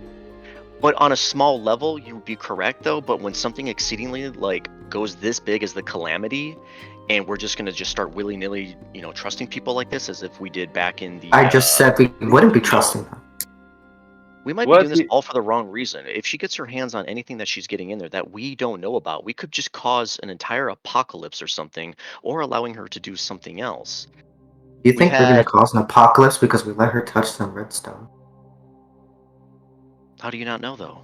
This thing is so unstable. We're walking into a fucking demon pit. Who knows what? Or excuse me, not a demon pit, a gateway to something that could flood I mean, out. one of them already has some of that redstone. It doesn't seem like there's. Neem says she's protected from it because probably something Sheik has to offer. Who knows? But We all talked I to her can for 5 seconds. yes, I'm not denying that. All I'm saying is that regardless of what happens, whether we go with her or we do not, there is a very high chance that in the end we are going to end up running into her and whoever she takes along. And if that is our friends, then we're at odds with our friends. Or perhaps they may help us against her, but we do not know anything that is occurring. Anything could happen. Whether there's one thing I've always been told, you keep your enemies closer than your friends. If you are untrusting of one, it's better to have an eye on them at all times rather than actually not knowing what they're doing. But I am simply a traveling tabaxi. I don't know much beyond that.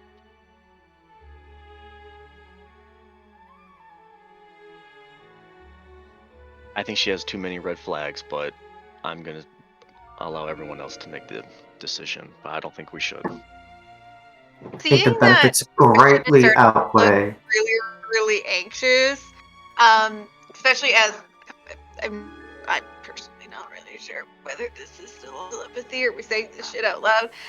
She kind of looks over to Question, who seems to be drawing some really fun pictures, and kind of asks her, have you ever heard of this ruidium that Aloysia was talking about? So was it? She was asked, does Question know anything about this ruidium that Aloysia was talking about? Sounds dangerous. No, not really. But I suppose... I don't know if Question wants answers for that one. Seems too far out.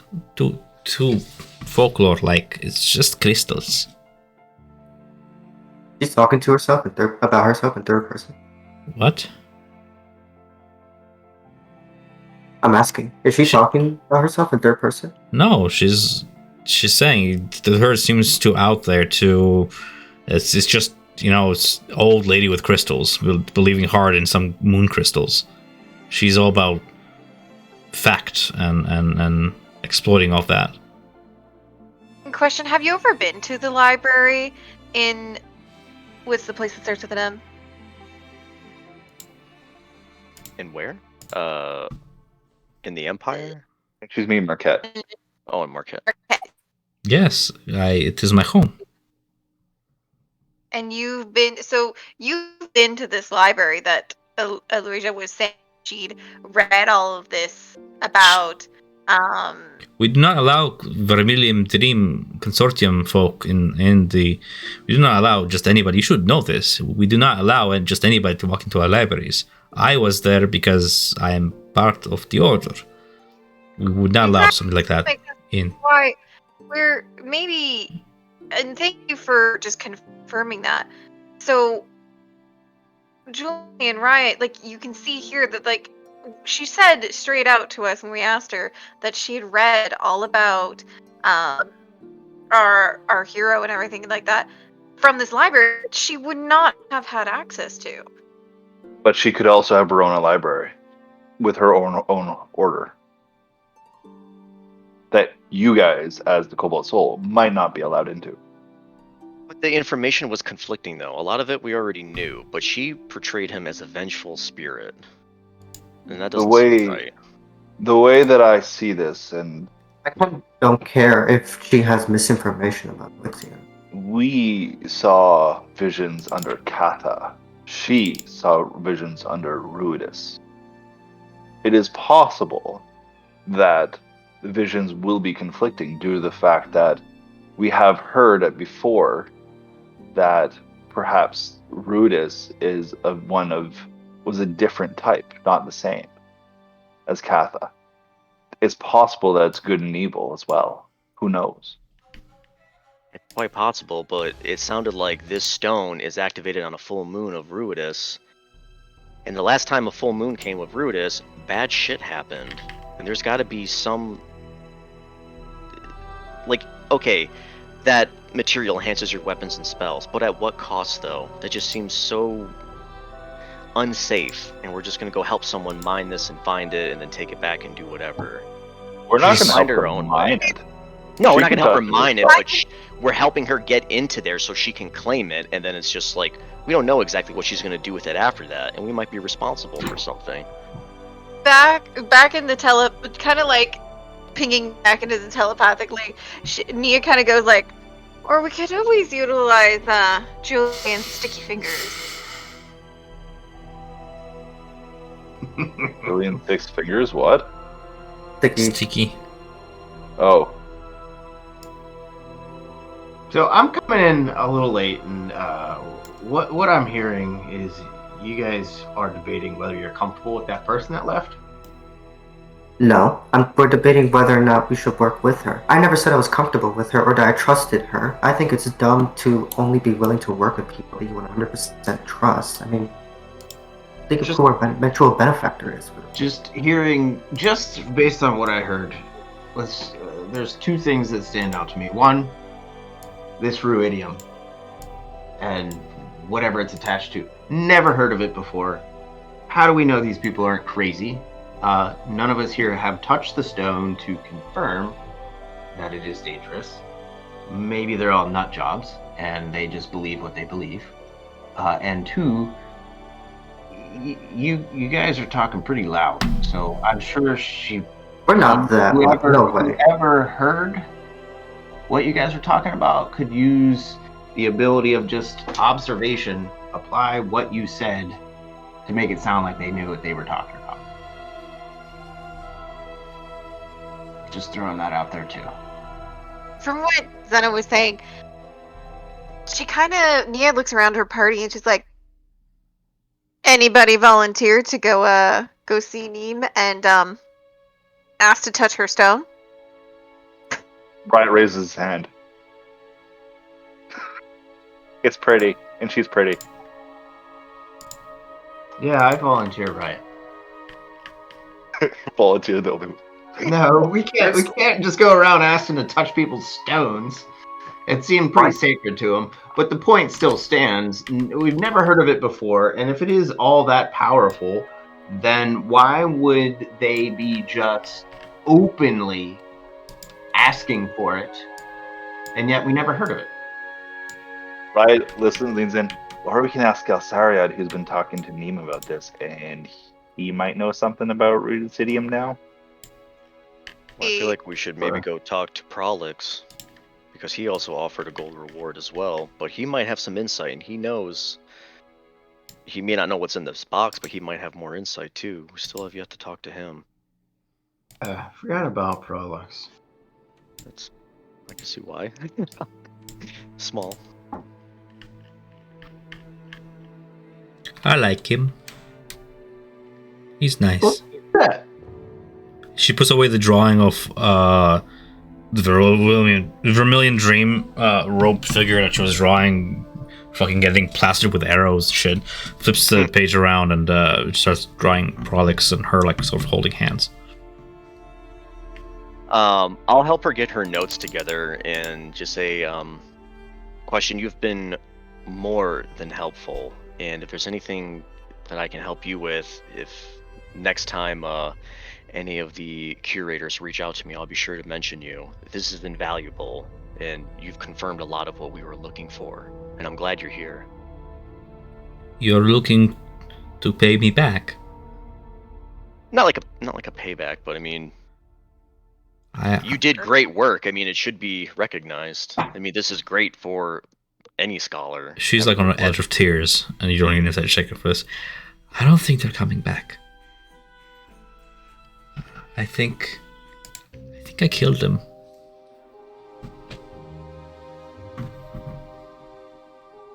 I think if anyone would be scared going into such a place.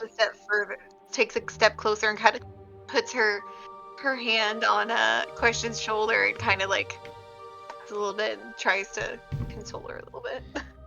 I think if I don't go back now, the chances of them coming back would be nothing. I need to muster up some courage. You want to pay me back? Come with me, please.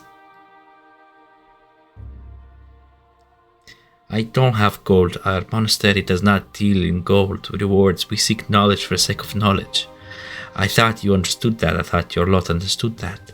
I didn't want to say anything. I don't trust Eloisha. I don't know what she's on to. But I think I can trust you, right? Melina's gonna look around, give a hard glance, and be like, I really hope so. Perhaps when the time comes, I can help you find your inner hero. I don't want to be an inner hero. I want to save my friends now. Regardless of the choosing, we're going in. I might be able to, when the time comes, help you find a bit of courage. Okay. And forget your fears, at least for a short period of time. Grump pulls up the page in front of her. I hate her. She's mean. She says mean things. She said mean things in a clever way. You don't even hear her saying the mean things. Well, we have a big choice to make, and we'll be setting out here soon. Before we leave, we'll check in and let you know. Okay. Hopefully when we return, we'll come back with someone. Okay. How soon do you return? More questions. That is to be determined still. What Depends does how it long we mean get to stuck be? in there for. What does it mean to determine? It just goes back to her books and sketching things. Has open a new sort of leaf and you become jotting down the philosophical meaning of determining something. Questions upon questions. It's like a 5-year-old asking why, and then why, and then why again. Yeah. Until it becomes meta. We already have our answer for Prolix. And if we return the box, and I'm keeping this at a lower level, but like talking out loud so everyone hears, if we talk to Prolix, we already have about the box, we return it and talk to him about what Aloysia is. There's already a small fund right there. And then after that, maybe we barter, we get our voucher from Varen, get everything we need, and we'll set off. Don't forget that we still have our escapade at the temple tonight. Yeah, that's why I want to handle all this before we go. Riot been a leans long day. forward and speaks the question. If you want answers, we are going to be going to the dilapidated temple. And there we're hoping to have a communion with the Wild Mother. Something Fogholm told us, but we should not say here. Oh, sleepy time with Foghorn. Yeah, I'll go. And if you can get us some fish, maybe we can have a very good cookout. Fish from where? We're in the middle of the wastes. I don't know. There might be a place with fish or meat. Fogholm doesn't eat. I'm going to make it vegetarian, but I'm just going to cook some meat on the side if we can find some. Well, I'll join you for sleep time with Foghorn. I like it. It's very nice. Okay. Well, makes contact with somebody. If we can find meat before we do this, it'd be a tastier meal for most people, especially Zeno. Fair enough. Where do you guys head? Lena's gonna put her cigarette out into the table, and if there's a trash or anything, throw the butt away, or she'll just put it in her clothes, and then This room is trash. okay, and then World is toilet. she'll want to make her way over to Prolix, but Sure thing. Walking through Xeno's space is difficult terrain, just, you know. I'm just having fun. I was like, sure. I just like scoot by. Come at me, bro. Don't worry.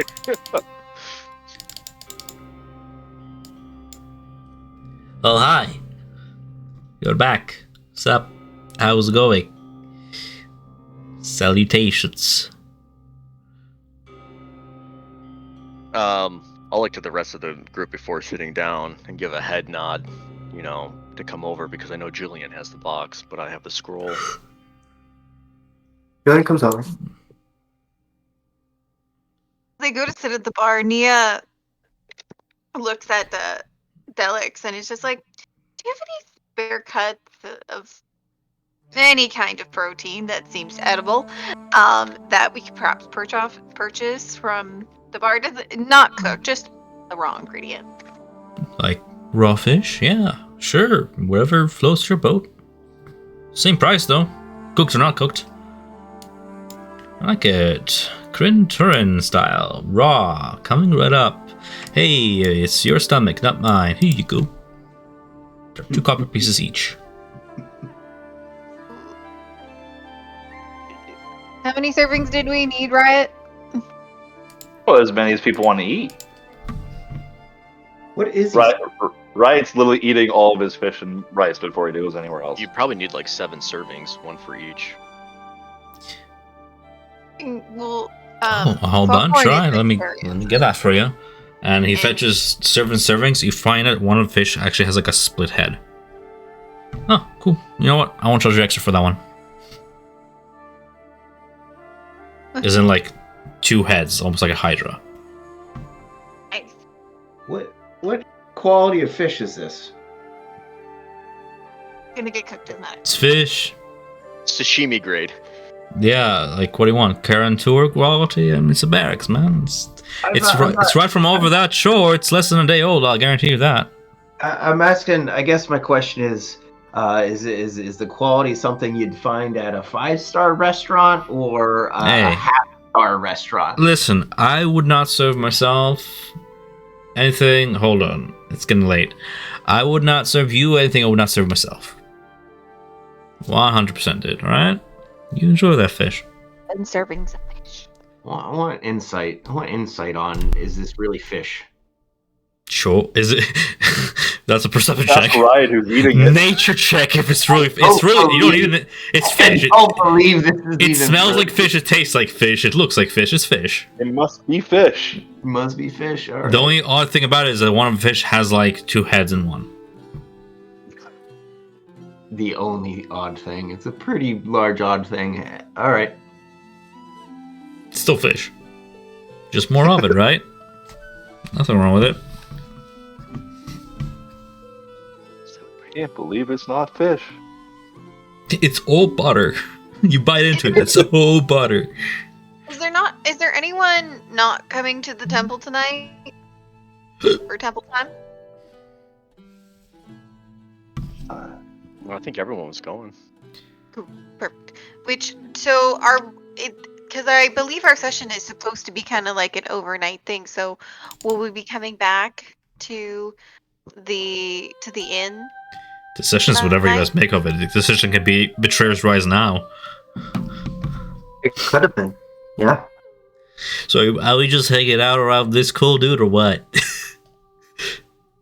I was just waiting for the fish stuff to be done. Fair enough. Brolix just like pushing away the fish away from study notes. You could have had your own table, but okay. So Nia puts the rations of fish in her bag. Yeah, fish. That's a good idea. Sure that won't come back biting you in the ass later. Air quotes. Fish. Forgotten 3 days. Oh, it's gonna be used tonight. Room temperature. She doesn't Alright. give it to Riot because she wants to make sure that it makes it to the temple. Cool. Riot. Scent-wise, Nia, all fish. Ryan is looking at her like she's hot stuff right now. All right. I regret saying that. Moving on. There you go. So like, what's going on in this neck of the woods? Nia What's the kind of looks at Julian, waiting for him to like. Okay, start something. Prolix just kind of looks at Julian. Sup, man? Is this? Do you want my lunch, buddy? I don't got none. No, I don't want your lunch money. Okay, good, because I was bluffing. What's up? Were you able to find anything that you were looking for after we talked to you at the crematorium? I'm glad we could run into each other again. Oh, and like you just see like the bartender, like he's like polishing off a glass, looks at you, love you guys, like nods, and just kind of walks away, giving you guys like a bit more privacy. As Prolix sort of gives him a glance. Yeah, the box. Though I didn't find it, I kept trying to look at other corpses, but all the corpses I could find were either already decayed away or otherwise burnt away. I fear it's lost. Let's just be on par with one another and speak plainly. What is it exactly that you're looking for? Because maybe we have some answers for you as to why Aloysia's here. We just had a conversation with her, and we can help you with that, but I also need you to be truthful with us as well, and be helpful for the same cause. I told you what I'm here for. I never lied. I said that Legion's Farside, the scholarly order that we are, we operate from all the way of our Marquesian metropolis outpost to here in order to recover various artifacts. I was interested in ensuring that the artifact I was looking for would not land into Aloysia's hands. It is a very dangerous thing to be in the wrong hands. Part of me is glad that I got burnt away or buried somewhere, not to be found, but I would have been very keen to keep it from falling into the wrong hands. The danger contained within can hurt people. What But makes what was you it that you're say looking that for? Aloysia is the wrong hands? What is there to say that she's the right hands? True enough. She's not my So hands. this is just. And so I this know is I'm just. the one who can responsibly handle what's within those confines of that box.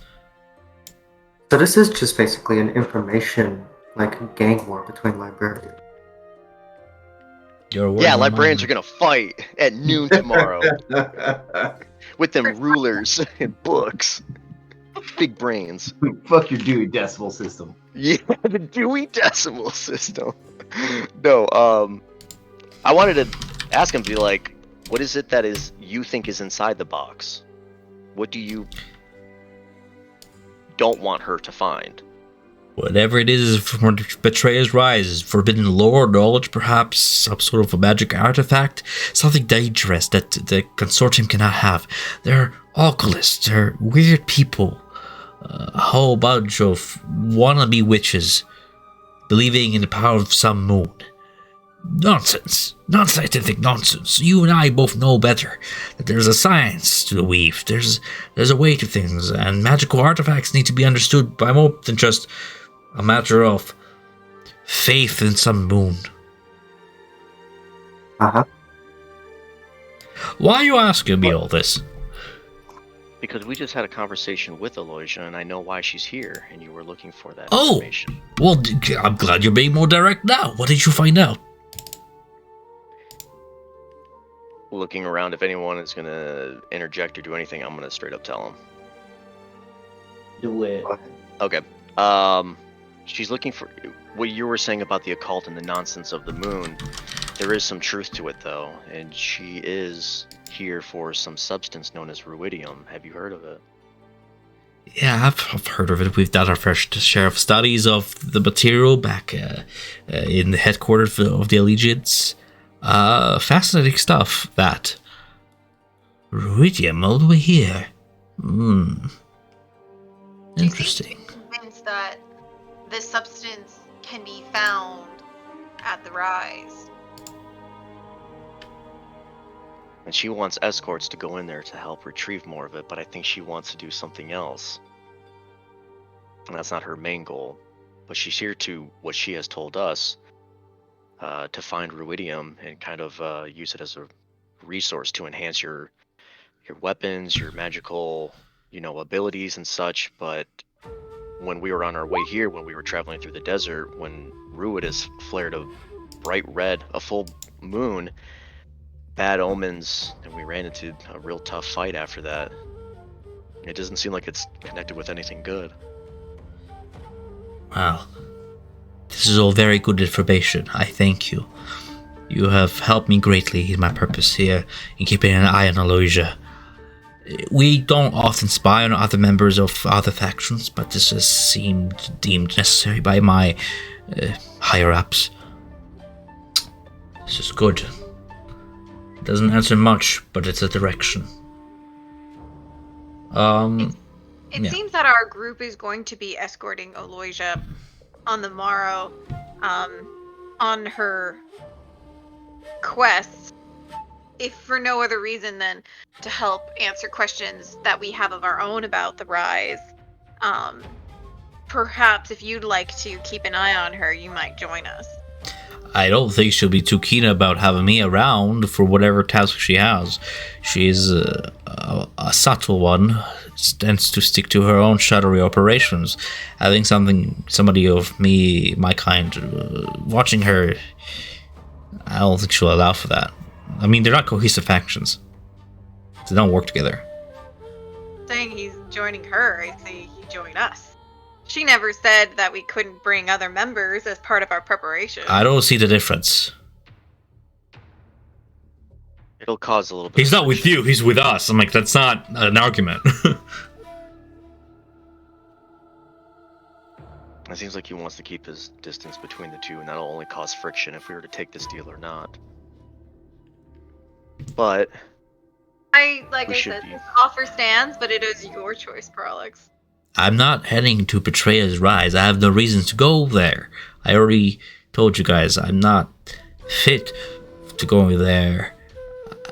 But I saw you talking to Question earlier, that real smarty one. And I saw you showing her the amulet. Perhaps if you work together, the Allegiance can then benefit from the information gained, without me being a burden and an anchor. And once you're done, I'll be more than happy to provide you a way back to Ank'Harel. Cute. And if we can dump Aloja on the way, that'll be a bonus. Well, we'll see what's going to happen after this, even if we make it out of the Betrayer's Rise alive. You want my insight on this? Don't work with her. She's not trustworthy. It's only gonna come back to hurt you in the end.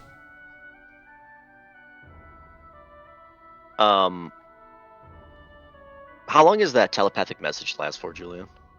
2 hours. Still up. Oh, okay, fuck. While he's talking with Nia during that time, I'm gonna reach out to Julian and be like, I think this would be a good time to probably give him the box and give a little bit of insight as to what was in it. He seems more trustworthy than Aloysia.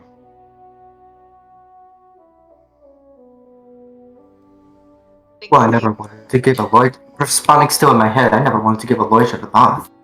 No, but I'm saying he was asking for the box, though, and this was part of his deal to give us gold as well, to have him return the box and maybe crack it open for him, or he said he knew how, but it didn't seem like it. And then talk to him why Aloysia was here in the first place, what she's doing here. So we already gave him half of it. Julian will sigh out loud, click his tongue, reaches into his cloak. He'll grab the Inferno puzzle box and he'll show it to Prolix. Prolix is sort of currently talking to Nia, sort of going over his offer again, sort of, return with me to the Crystal Chateau, and maybe we can study the artifacts some more. I'm very much fascinated. But for your help in finding out what Aloja is up to, I will carry on with my word, and here is your very due reward that you can split with your whole party, alright? Here you go. And into Nia's hand, he puts a big old sack of coin. Well deserved. Like, if he's giving the coin before we can give him the box, we will hide the box again. Alright. And then he's halfway through the motion of turn to Julian. He's like, right, with our business concluded, I believe I'm going to retire for the night. Was there anything else? Well, you should already know that I already cracked the box open. The box? This box, yes. For fuck's sakes. Julian hit it again. I see. Well, Guys, I thank you for your honesty, I commend you for your curiosity, and I forgive you for your rudeness. The box is yours, so is the contents. You've earned it. you don't want it? No, I would have gave it to you anyways, should you have fulfilled this service for me. So consider that debt repaid. I just only wish that you were more honest about it. He's hurt. I mean, who wouldn't be? Right takes a piece of rice and flicks it out at Julian's back of the head. Prolix would have given you the box if I just worked with him from the start, but you've given him the information that he wants. So Well, we, for we what showed it's- him the scroll Okay. that we found? Well, I would just tell him, be like, well, for what it's worth, there was a spell scroll in spell scroll in the box. And it contains some very powerful magic about bestowing curses, and that seems very... I'll be honest with you, I'm a lonely individual in my order. Returning with such an item to the Allegiance would have not earned me any higher rank. If anything, it would have had guards confiscated from me, not entrusting it into my power. I am not deserving of such high-ranking magical items, but in the hands of mercenaries, I suppose, I will trust the Kobold's soul to make the right decision. And you want my advice? Destroy it. He's still hurt, but the gold is yours. Now, if you forgive me, I have to report this. I have to write a letter to my higher-ups. I'll be honest with you guys, Prolix doesn't have much else to offer in this situation. Yeah, that's fine. It's sort of branched off early on, like with all the ways it can go. It branched off early on, with like no way to sort of go back. Well, then after that, Prolux kind of Yeah. like exit the conversation. She kind of steps a bit closer to Julian and Melina, and just like, perhaps either not here, but perhaps when we go over to the temple and Question said she was going to come with us, perhaps we should show the scroll to Question and see if perhaps she has any more insight on this spell. Quick question on my part, casually speaking, because it's hard to ask questions when I'm role playing. Nick, did you hope for anything else out of the situation that I'm just not thinking of at this moment? No, I just thought he had expectations to be like, oh, there's something magical in this box, and then we just revealed that it's just a magical box and it has a spell scroll. He would have been like, oh, like fuck, there's something. It seems that it's on par. It's on par with what he was expecting to be out of the box, and he's glad that it's not just in Alocia's hands. He's got and trust that the Koboso will make the right decision. Yeah. He's not gonna fight you for it if you're not offering it to him back after he offered it to you as a reward. He would have given you it anyways. I thought he was looking for something like bigger, or he's going to be like, oh, he was looking to get promoted. Essentially, he was looking to establish himself as somebody more important than who he actually is, and has come to realize that people just don't respect him. Yeah, poor dude. That's it. Okay, I thought there was more. Oh, Julian. Don't act like you respect him. Anyways, he's a fellow scholar. I respect him. Okay. We should go before we head off to the temple.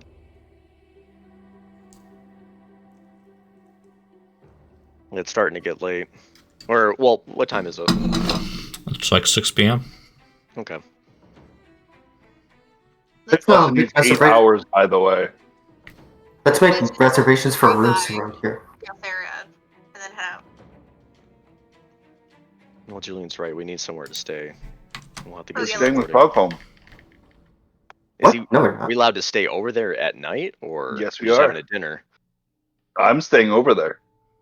You're staying the entire time? I thought you were just doing the ritual for like an hour. I thought it was a slumber party. It's a slumber party. I am staying there for 8 hours to cast one of my spells to assist in the Wild Mother's growth here. Right. Oh, it's 8 hours. It's 8 hours that I'm spending there, and then, but before that, I am making food for everybody. And while I'm casting spell, he's going to lead us in a ceremony, and perhaps we all, while I'm casting spell, will have it. But That sounds exhausting. I want to sleep. This is something that I'm doing sleep because it is something that I agreed to when I agreed to the gift I was given. Nia wants fun visions. If you wish to stay here and sleep here, you may, but I will be with Foghome. Foghome? Drugs with the bugbear? Bugbear? Snow bear? What are they called? Furball, thank you. He's so furry. Nia, can you give me the gold? I'll do some shopping preparation for Betrayer's Rise while you guys are praying. The pouch of gold, I believe it was 50 gold.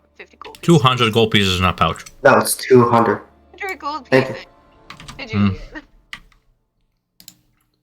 Thank you.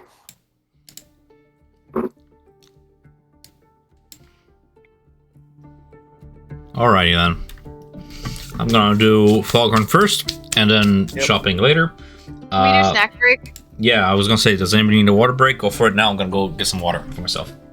Yeah, I'll grab some water. Grabbing water? Yes, get some high quality H2O. Slurp it down. Anthony, I honestly can't wait until we go in there and we find Residuum, and you literally look at Riot, grab by the scruff, and drag him along. I'm pretty sure we were taking Question with us. No, Question doesn't want to go in there. No, Question does. It's probably. Question said she was coming. Question said she was coming. Yeah, she's going to the temple. Oh god, we're gonna be. On She wants to go with us, not Aloysia. Yeah, you guys treated Aloysia for question. Bruh, that chick is sus as fuck. Oh, Riot doesn't She's trust her. sus. I don't care. Julian doesn't. Out of character, I know she's sus, and I'm thinking about like how to. But in character, Julian doesn't care. Julian's like he's worked with the Myriad for years. He works with sus people all the time. I don't think before this party was established, I don't think Julian has ever worked with somebody that he. Yeah, you Like, guys forget. he works with sus and suspicious people all the time, and I like don't most of you guys have a similar background? I expect like you guys to sort of be like on the same page No. of like If you're doing Julian like petty used to working with thievery, sus Sorry, people. Lori If you're Riot's doing- the only one. no, if you're doing No, petty Melina thievery also or has- doing something, I only have petty ties to them to be like, hey, look, I'll do some like petty shit for you if you can trade information. But when you're saying like, oh yeah, here's this artifact that's like basically superseding like, you know, something of times of the calamity, and that's that giant. Fuck no, you're on a different level. It's not an artifact. It's a crystal with some like weird enchantment power. The person who holds it. Then you Right. touch it. I will touch Riot it. already put his hand up too, but Zeno won't let him.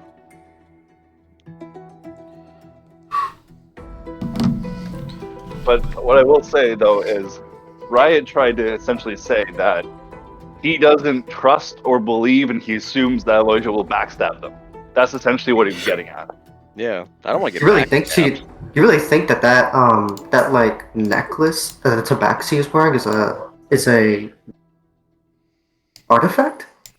No, it's not No, a it's artifact. residual. It's part of what Ruidium is. But the fact that, How do you know and that? I speak what? Wait, I'm curious. It sounds like you're making a lot of giant assumptions to me.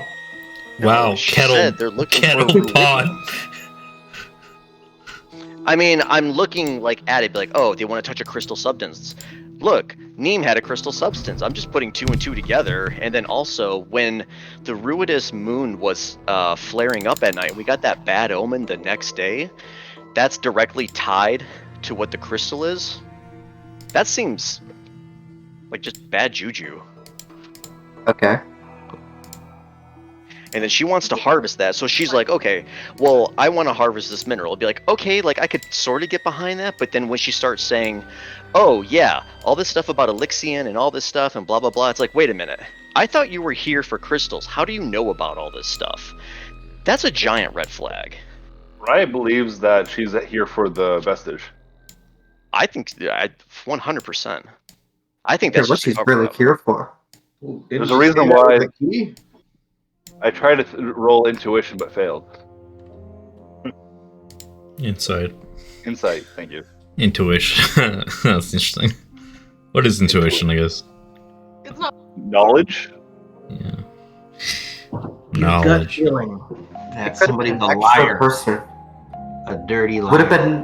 It would have been an extra person in Betrayer's Ride with us to help us stay alive. It would have been extra gold, extra resources. We don't have to help her with whatever she wants to do when she's actually in there. There's a difference between trusting a person versus working with them just at the moment because they can hit you and then like disregarding them. That's like what? I think that's Yeah, something that's like how Julian would approach these types of things. I feel like that's just a way to like asking to get backstabbed though. Like especially in Betrayer's Rise, it's like this place already sounds horrible, and then having someone like be against you in there, it sounds even worse. Well, how do you know she's not gonna surprise attack you? Well, At least you'll- exactly. At least you'd see it coming. five of if us she was and in one front of of you. her. If she's in front of you. There's 5 of us and 1 of her. I'm not scared of her. Riot Well, we know believes there's if you also- let her look at the item, that she was going to try creating like a mirror image, but she picks it up and steal it. That's what I Riot was wasn't gonna thinking. let her look at the item. I would not. She let her wants roll that. to. She wants to copy Prolix and do some like creepy drawing of it from a distance. And I'm not gonna let her touch it though. Creepy drawing.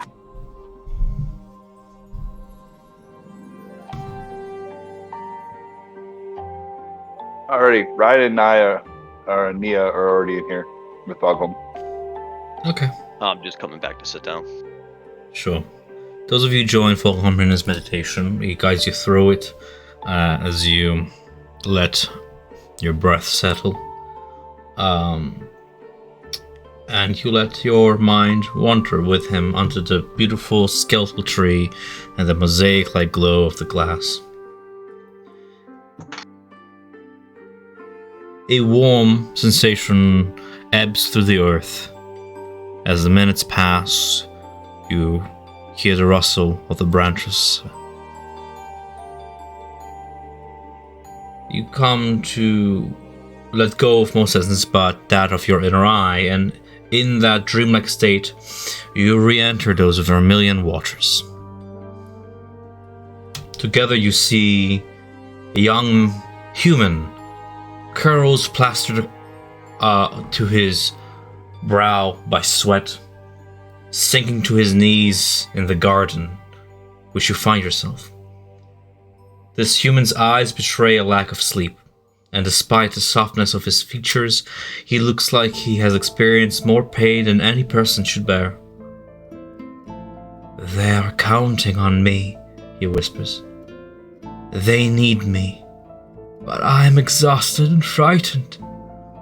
What do I do? Please, someone tell me, what do I do?"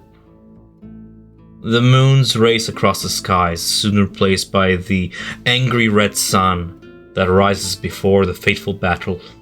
In this vision, you see 5 silhouettes approach the temple, and one claps the kneeling figure on the back. Their voices are muffled, as if coming at you through water, but you see them embrace, standing strong before marching off to war. The vision concludes. You feel yourselves collapse to the ground. Awakening, you awaken having momentarily passed out. "Are you alright?" you hear Foghorn ask from nearby.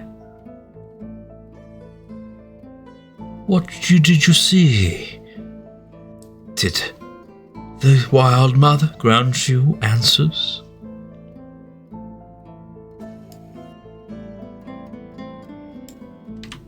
Riot would push himself off of the ground, shaking his head. "We saw a man, human man, tired before the tree, asking for aid.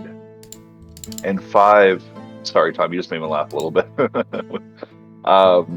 5 people standing around this man, clapping him on the back. But we did not hear anything else." Yes. Yes, I've seen this vision before. I believe the central figure in the vision is a hero of the Calamity. I seem to recall an old story back from Bazuzan's origins. The Kryn capital of Rossana was the betrayer god's citadel of Goldranas once. In that time, before the Calamity. And the Betrayer's Rise was once a fortress protecting Goldranas. In those darkest of days of the Calamity, the prime deities and their most loyal companions laid siege to Goldranas before capturing the Betrayer's Rise and routing the Betrayer God's forces there. Though storytellers have long since forgotten the name of many of these heroes, the force of their bond still resonates across this land.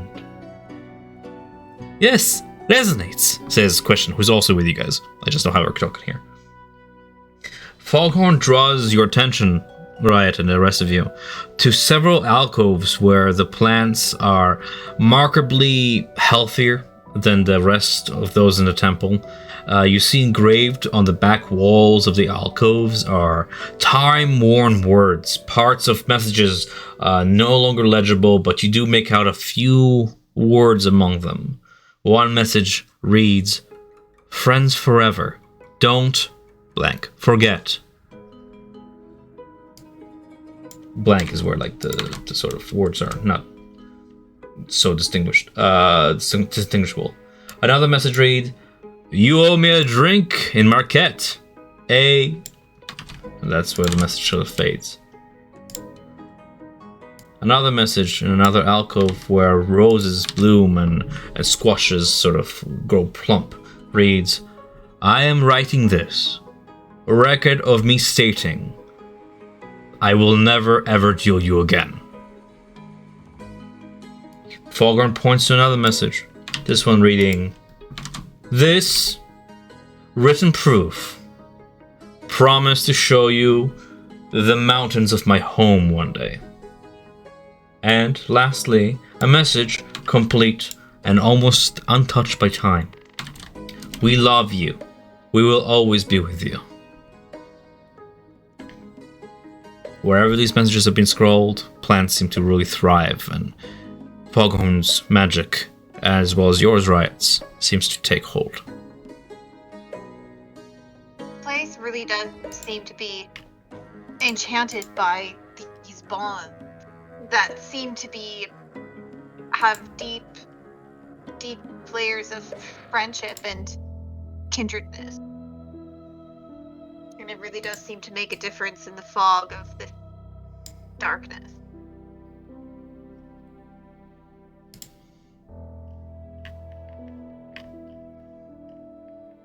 Well, it seems like Elixion was very close, though, with these people, and look to these 5 for guidance.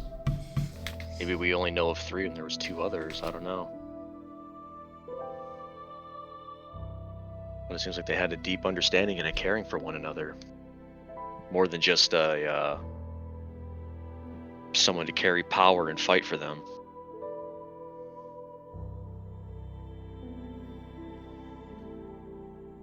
Like to, while we discuss visions, perhaps tuck into a little bit of food and passes the fish to Riot. It's gonna cook a meal for everybody. A nice, tasty meal. Don't forget your vegetables. Oh no, Riot is gonna ask, may I take from the garden to create What's this mine meal? is yours, friend. Riot will take enough to create a very nice vegetable stew, and then with Zeno's help, with the bonfire, he will cook the fish for everybody who is meat eaters. Do you have chef's feet? Yeah, I do. Share it to chat, just so everybody knows how it works.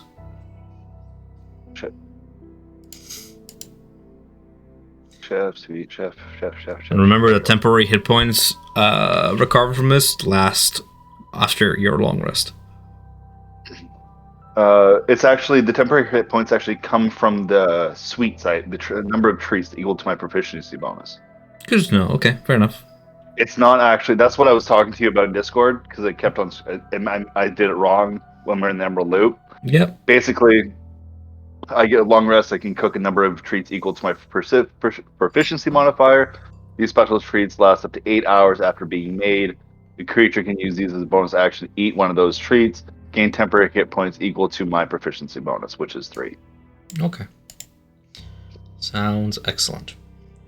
And after he's cooked the meal for everybody, and he will eat his portion, and he'll look at Foghorn and bow his head, and I wish to cast the spell that I did before, but for a much longer period of time, and it should help this area to fight off the Betrayer's rise effects.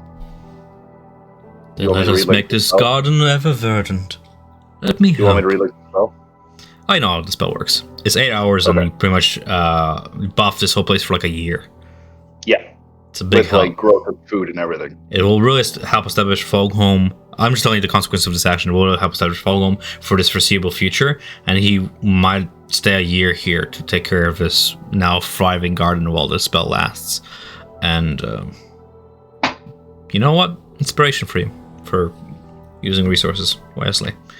As you're doing that, if I may just pan it a camera over and get this done with quickly, Julian, what are you buying with your gold? Real quick, before you guys left, Julian would have asked you guys how many of you are staying overnight in the temple. All of us, probably. All of you? Or are Really? we? You're more than welcome.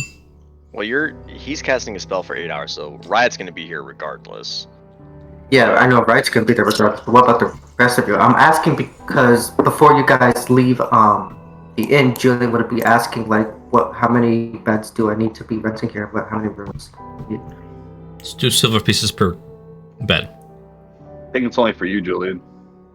It might. Yeah, I was gonna say it might be beneficial if we all stick together, because who knows when that next attack might happen. If more of those demons make their way into the city or something. You're Yeah, saying I have to sleep I'm in gonna the be temple? You have your own bedroll. yeah.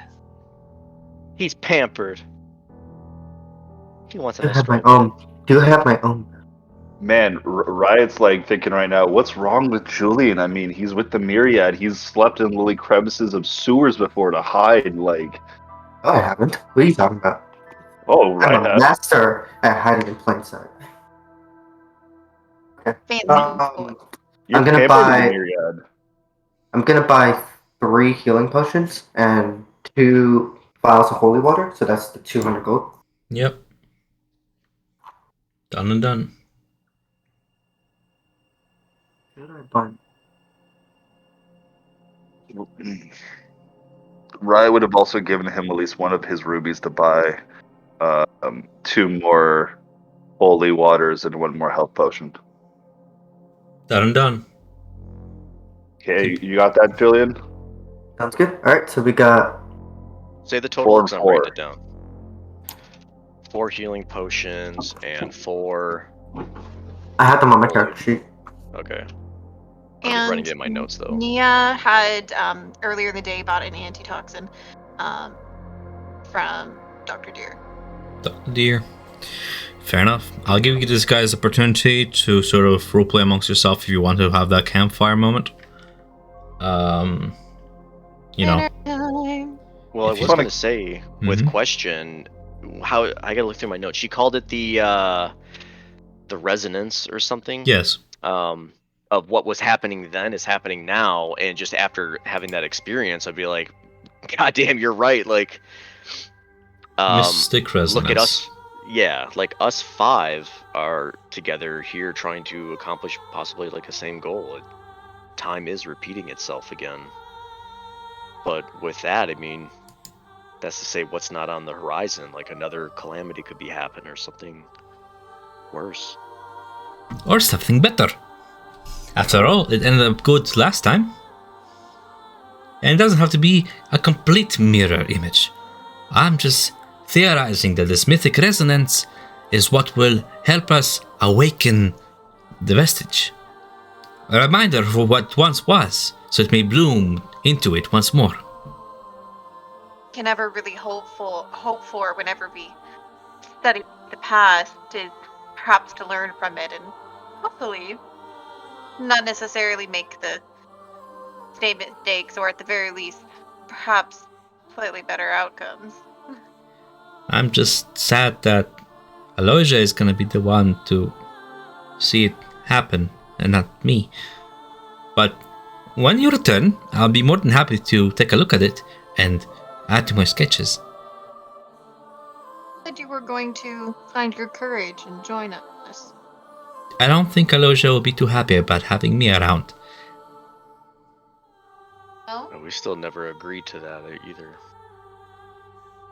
But the sounds of it, You you guys- haven't. You didn't give her the jewel, and she seemed very adamant about having it. That seemed to be her one condition, really, and you didn't give her that. I think you would have to. You guys can't just agree to go with question right now. Julian's not here. Yeah, I'm not there. Julian can come back in like an hour. It doesn't take long to shop for potions. You guys It is meditated for far Julian. longer than that, anyways. Is there any place that sells better food than what that inn was serving? Yes, the temple that is about to bloom for a whole year with the best vegetables you will have on this side of the continent. Alright. Whole reason I'm Let's here. just fight back to the temple after. That's the whole reason Riot he is doing shows this. He shows up an hour late, after shopping. He goes, Go hunt- okay, I got Go 4 hunting, I don't know potions what and 4 to vials. tell you. Go I wanted hunting some for elven. food. Riot won't have I an wanted issue some with that. good wine. I wanted some good wine that isn't warm. I'm very curious to know what demon meat tastes like. I doubt it's good. Well, I doubt Yep, that you black should blood. doubt. That's a pretty good quote. I can still ask questions. Actually, I just thought about it too. Demon meat? I think I need 150 gold to write this spell into my book. I thought you weren't gonna do it. That's why I was like, I didn't hesitate to spend everything. But I can help you fund it. Well, I have most of the funds. I'm technically short by 2 gold, but I'm wondering if I should. Would Tom? Would there be anyone who'd be willing to buy a spell scroll of Thunderwave? Yeah. It's the same as selling a magic item. It's the same sort of downtime activity to find a buyer, or just come across somebody who might buy it. I mean, does anybody come to mind from anybody you've met so far? Try.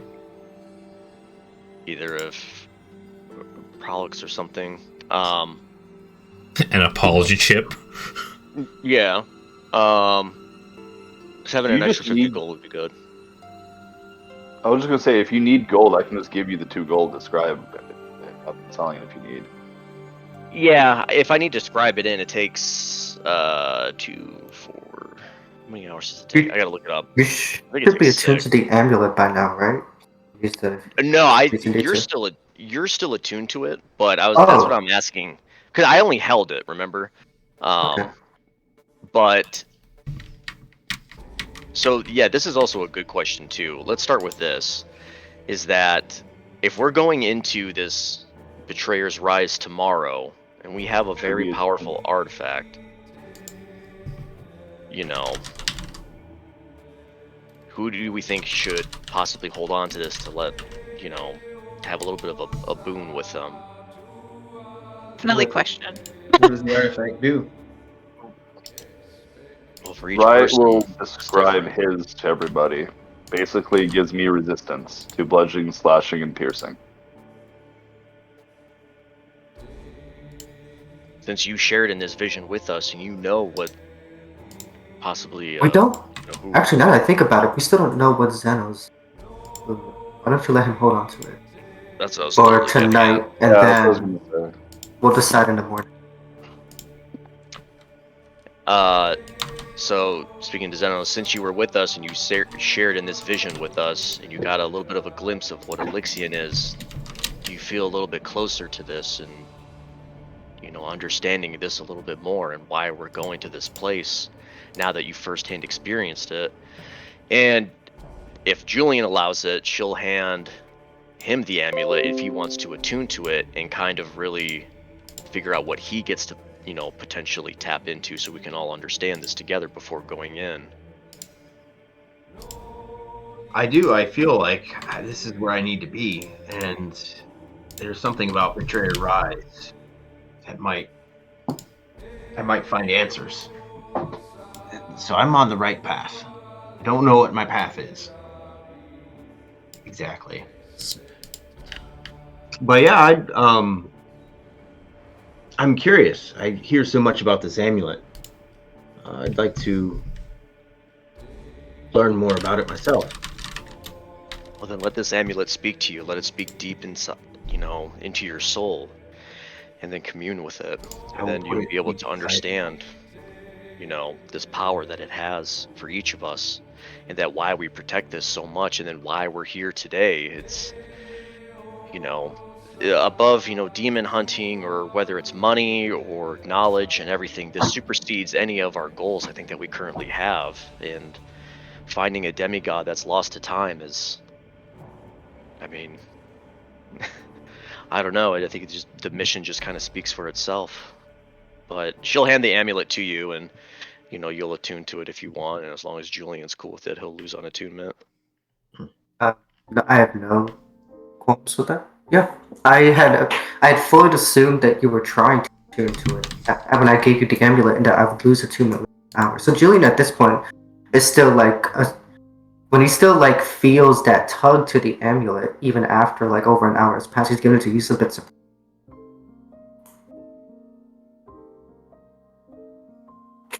So Zeno takes the amulet and holds it and starts to attune to it over the course of the next hour or so. Question to Zeno. The Order of the Lycan, do they believe in any gods in particular? Do they believe in the power of the Moonweaver being a moon deity, being tied to the werewolf kind?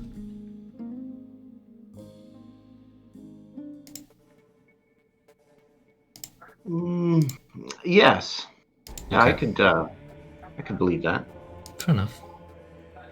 Not saying you have to be pious, but a part of the blessing of Lycan kind comes from the moon and the deities therein. As you attune to the amulet, the awakened part of it speaks to your very soul. As you complete this attunement, you feel the inner beast stir, not in rage, but in control, in your control. Attuned to this item, you gain the Hybrid Transformation Mastery feat. As long as you have this attuned jewel in your possession, your inner predator is quelled under your control. You can use your Hybrid Transformation feature an unlimited amount of times, and your hybrid form lasts until you revert to your normal form, fall unconscious, or die. Additionally to this, Damn. Okay. you gain a Blood Melodic feature that does not count against your number of blood curses known to you. You gain the Howl curse. Are you familiar with the Howl curse? No. The curse of the Howl Melodic is something that's taught amongst your masters, something that you've perhaps want to achieve climbing the ranks of your order. Thanks to this jewel, it unlocks your full potential, your greatest self. The blood curse of the Howl is thus: as an action, you unleash a blood-curdling howl. Each creature within 30 feet of you that can hear you must succeed on a wisdom saving throw or become frightened of you until the end of your next turn. If a creature fails its saving throw by 5 or more, it is not just frightened but also stunned while frightened in this way. A creature that succeeds on a saving throw is immune to this blood curse effect for the next 24 hours. You can choose any number of creatures you can see to be affected by the howl within that 30-foot range. That's strong as fuck. You can amplify this just like any other Blood Maledict to increase the range to 60 feet. Pretty cool. That was pretty nice. Okay. Sounds like we know who's wearing the amulet tomorrow. Yeah. The only downside is you're using your own DC for that wisdom save. Got it. Ooh, that's What is your DC? Well, you're using like your own spellcasting DC. Whatever it is. What do you use for your Blood Maledicts? So there's a number there that's like 8 plus something plus something. Give me 1 second, I'm writing. For sure. And if you're looking to write down what I just described, I'm posting in the chat. I was going to say, now that we have an idea of what everyone is able to, we can kind of form a plan of how we want to attack. We still don't know what we're walking into, but assuming Zeno is going to share that, with the group, and the power that he's able to, that seems like a pretty good choice. Julian's able to turn invisible and sneak around and possibly bypass traps or whatever might be waiting, or give us a heads up for enemies or fiends. And I myself can give us the outcomes that we desire.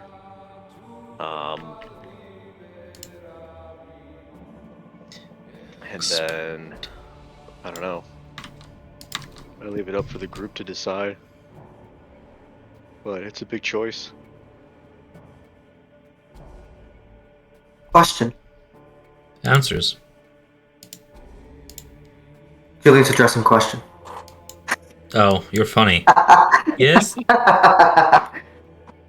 Julian will sort of Let out just a soft sign, say, you can come with us into Betrayer's Rise. We'll find your allies. We'll turn down Elysian's offer. She's visibly pleased. Great. Can we leave tonight? No, not tonight. We're not ready. We'll leave in the morning, I think, maybe. There's one more thing I need to do. Okay. Depends on how long that takes. Julian, you've had your share of missing cases throughout your line of work, be it in your order or just witnessing it. The first 24 hours are crucial. The chances of survival after 24 hours is close to nil.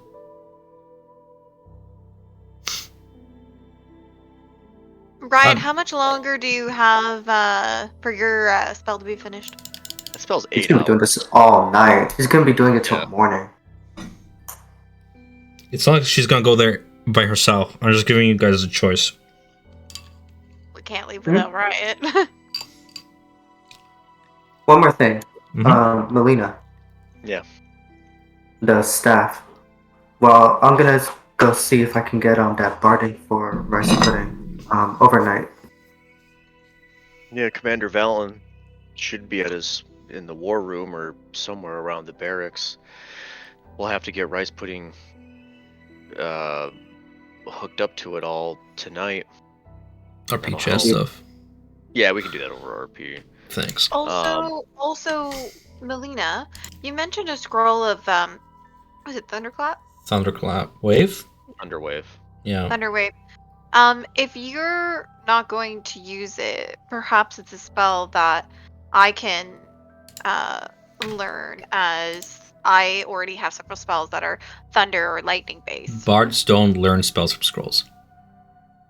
The Can- wizard feature only. Yeah, it's Yeah. only wizards. It's what makes wizards wizards. They can learn spells.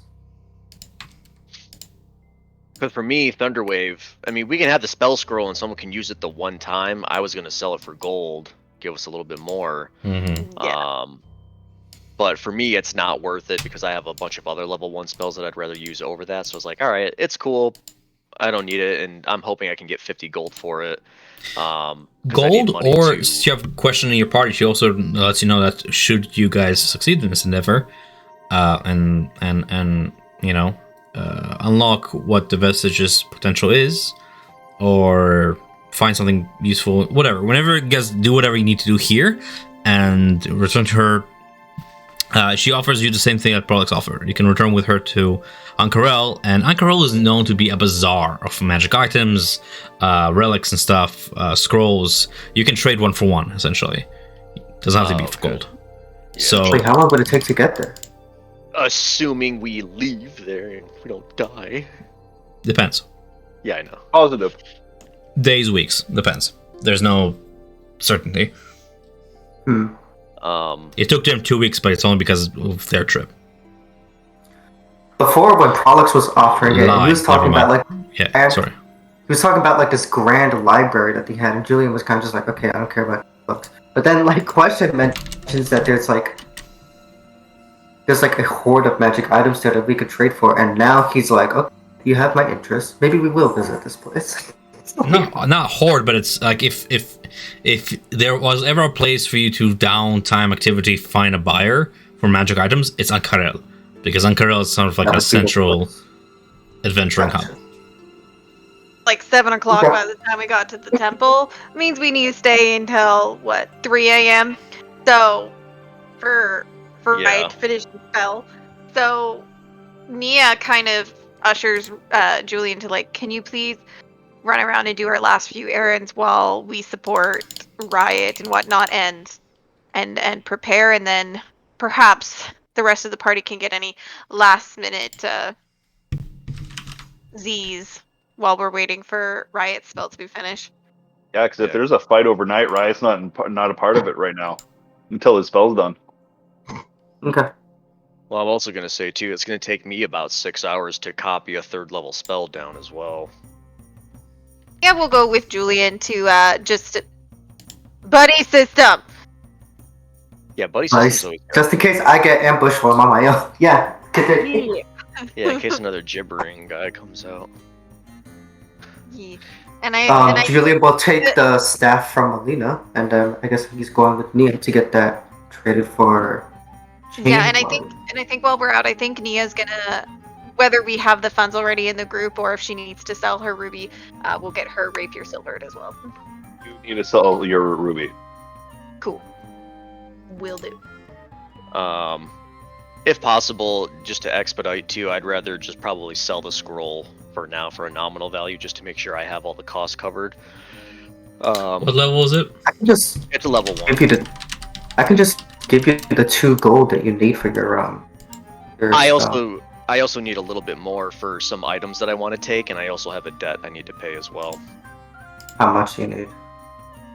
I only need 2 gold to get to 150, but then if I get the other 50 gold, I have some other small items I want to buy just from, wherever, for adventuring into there. What are small items? Julian will need to get it for you. I have gold.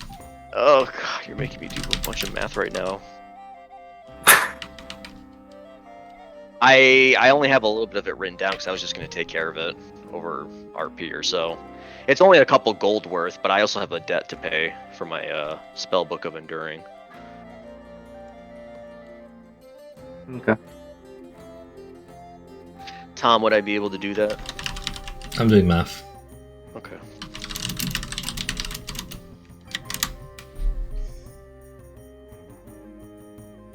$64 gold pieces. For the scroll. The scroll? 64. Okay, hold on. Let me write this down. 64 GP. Oh god, I can't spell. Oh my god. Thunderwave. Okay. Cool, then I'm gonna sell that for 64 gold and then use about 150 for the scroll. I'm gonna put that into my book. Do you need any gold? Extra gold for that? You good? No, I'm good. Yeah. I was writing a bunch of stuff down. So I do share everything that happened with that. I do want to also add about the amulet too. I can only curse beings that have blood. So I would count Ecor as blood as well. I was about to ask that. Yes. Okay. Celestials have blood, demons have blood, devils have blood. Ecor. Great. So if it's not gonna we happen to run into a golem in Betrayer's Rise. It's not gonna work. Yeah, I can't curse it. There's no vital essence to curse. I mean, if we run into a golem, that's a whole different problem.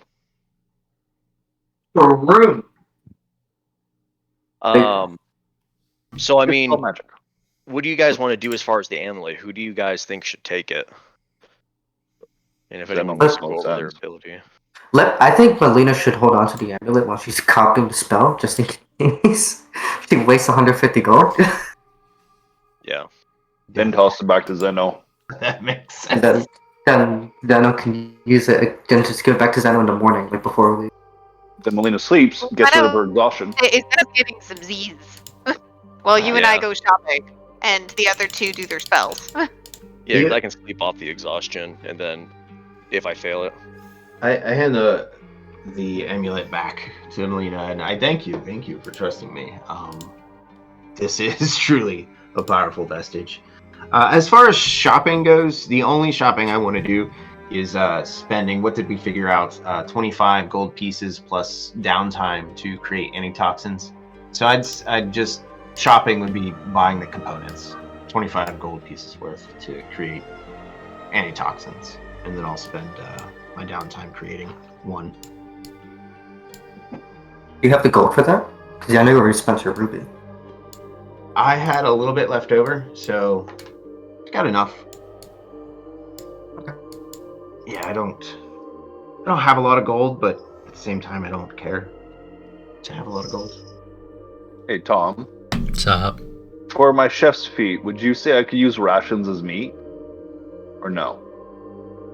Sorry, I'm confused. You can so use for my chef's feet, would I be able to use rations as part of my cooking? Or no? I mean, yes. I'm trying to understand what the bigger question here is. More meaning that if I use Oh, rations, like your rations that you had from the beginning of the campaign. Yes, absolutely, yes. because I know Lorian's character, Julian, has been hoarding all the rations. Yeah, rations are pretty much like dried nuts, fruits, jerky, anything that lasts for a long time, but it's still food. Yes, I was like, so you're gonna use the chef feed to make rations for the party that give temporary HP points, No. and you're gonna recycle those back into your chef feed. I'm like, what's going I was on? more thinking of like, instead of going out and be like, Yeah. hey, let's drop this much money on meat before we go into this place. Sure, like rations are a big, they're like a meal for a day, so it's plenty there to work with, and you're a chef, so you can make it work, Yeah. especially with the spices you've. Good berries and everything like that. Like I was going to like mix match and like use some honey on the nuts to make the. I'm so hungry, dude. I'm ready to wrap up session. I want to eat so bad.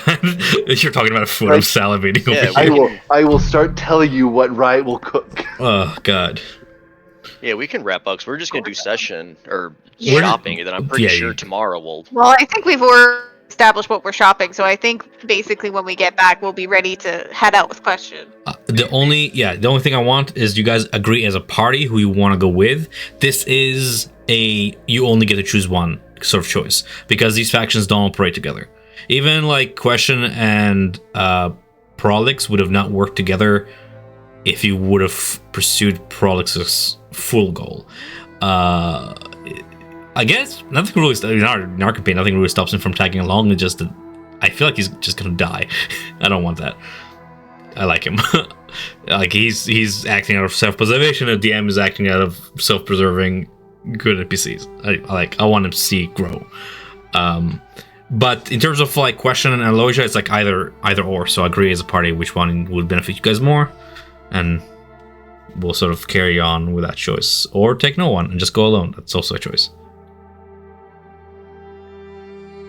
You can still try and rescue the Cobalt Soul people without Question in the party. You can still do that if you don't want to risk Question.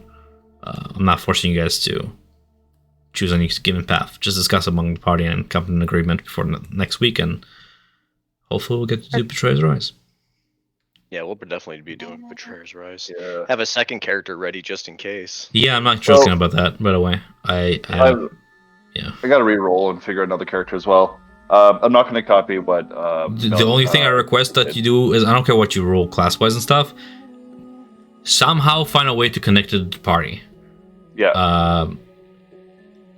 And I mean, I don't think it will become super relevant next session. It's just that it's less so like, oh, roll in the next character. It's more like, be ready that your character might perish. This is a lethal venture.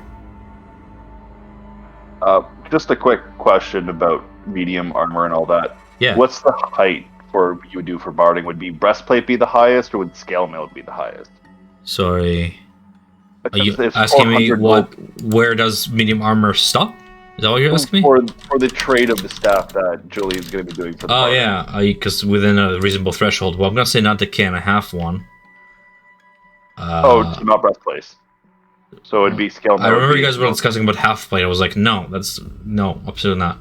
It's like breastplate is 3K. 1600. Yeah. I would say scale mail or chain shirt seems reasonable for like a find. He's giving you guys this for practically free, a trade for a trade. It's just whether or not you want higher SC and disadvantage on stealth, or you want lower SC but no disadvantage on stealth. Wait, we couldn't get chainmail? That's what I'm saying. Chain shirt or scale mail. Chain mail is heavy armor. She only does medium, I believe. Yes. Oh yeah, my cleric that I did for another campaign, she had chainmail, but she didn't care because she was the healer. I was like, I want AC of 18. Right. I mean, my paladin had chainmail. It's what heavy people do normally. I mean, Riot's AC, I believe, was 19 before the... She's proficient with all armors, my friend. She can have heavy armor, just not for this trade. You'll have to pay for it. Yeah. I'm gonna say for the staff, just because it's something that you've recovered and you're practically getting a freebie here, I'll go as high as either of the 50 gold piece armors, which is 200 gold pieces of armor that you're getting for just practically Nothing. Honestly, I'd probably just say chain shirt due to the fact that it's 15. It's one less AC. Plus she doesn't have disadvantage on stealth. Also looks very cool. It's kind of like that Witcher armor that the padding he has. It's cool. Yeah. So that will bring her AC up to what? 13 plus her dexterity modifier, which is 2, 15. so 15 AC. Max of 2 anyways. 15 chain armor. I would have loved to get her like breastplate, but that'll be later down the road. It's super expensive. I just feel like I'm giving you a tier 3 item for nothing. And it's a super rare, blessed by the betrayers. That's all. I like questions art. Yeah, good. It's super cute. Honestly, I thought she was a That's so clown because of how cheerful. red her nose was. Thanks. I gotta admit, it's not my art. I edited somebody else's art to make an NPC for this campaign, but yes. I think I've seen that. She looks like so colorful. I was like, when I saw her, I was like, when I right next to Melina, I was like, oh my god, this is such a distinct. That's why I said that Melina really blends in Empire, because she, for all intents and reasoning, like yeah, horns, yeah, all that, but like hide all that, she can pass for like a human woman, which goes to benefit in Empire, even though I don't know, tiefling stigma is racism, and I don't do that in my campaigns. I'm not a big fan of people who have characters who character trait. I'm racist. Like that's not great in my eyes. I'm racist. Yeah, it's not like it's funny between party members if like, oh, dwarf, oh, elf, like it's funny, but like if it's like NPCs, I'm just making them hateable, Yeah. Well, thank you for a good session. Andrew just got home, so I'm going to sign off. We'll see you guys See in ya. RP. Bye. Okay, goodbye. See ya.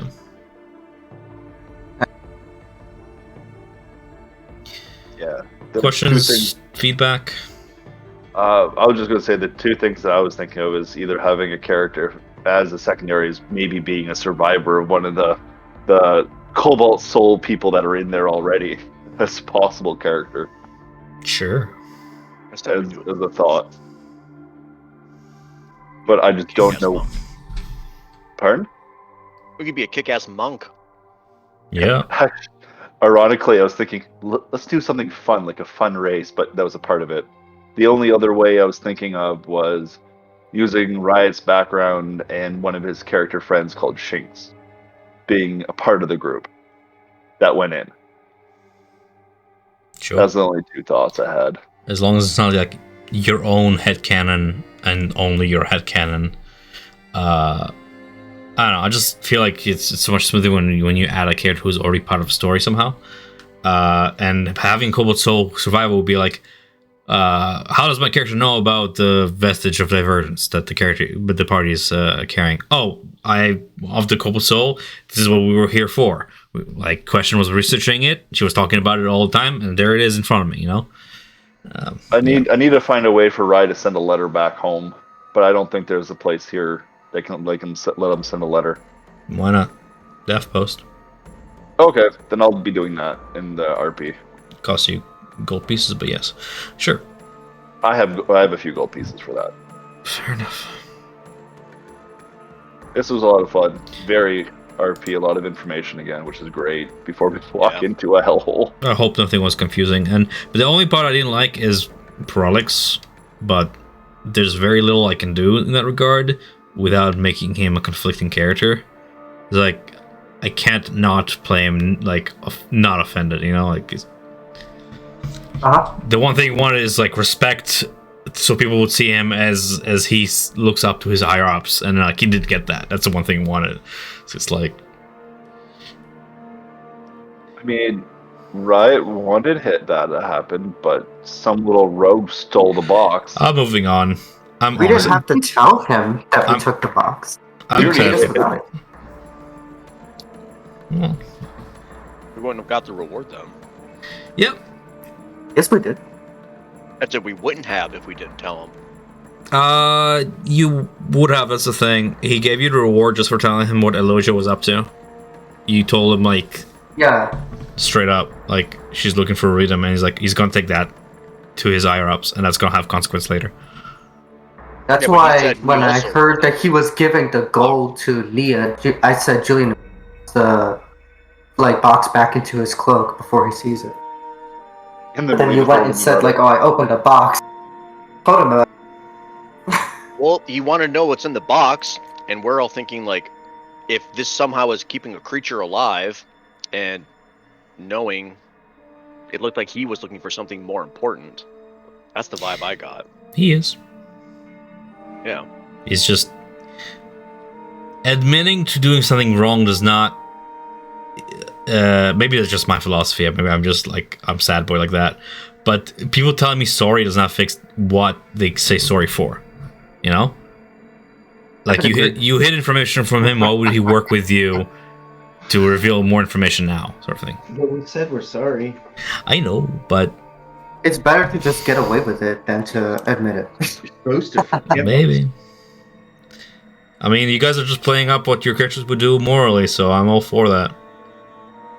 Riot, remember I gave you inspiration for the plant growth bit.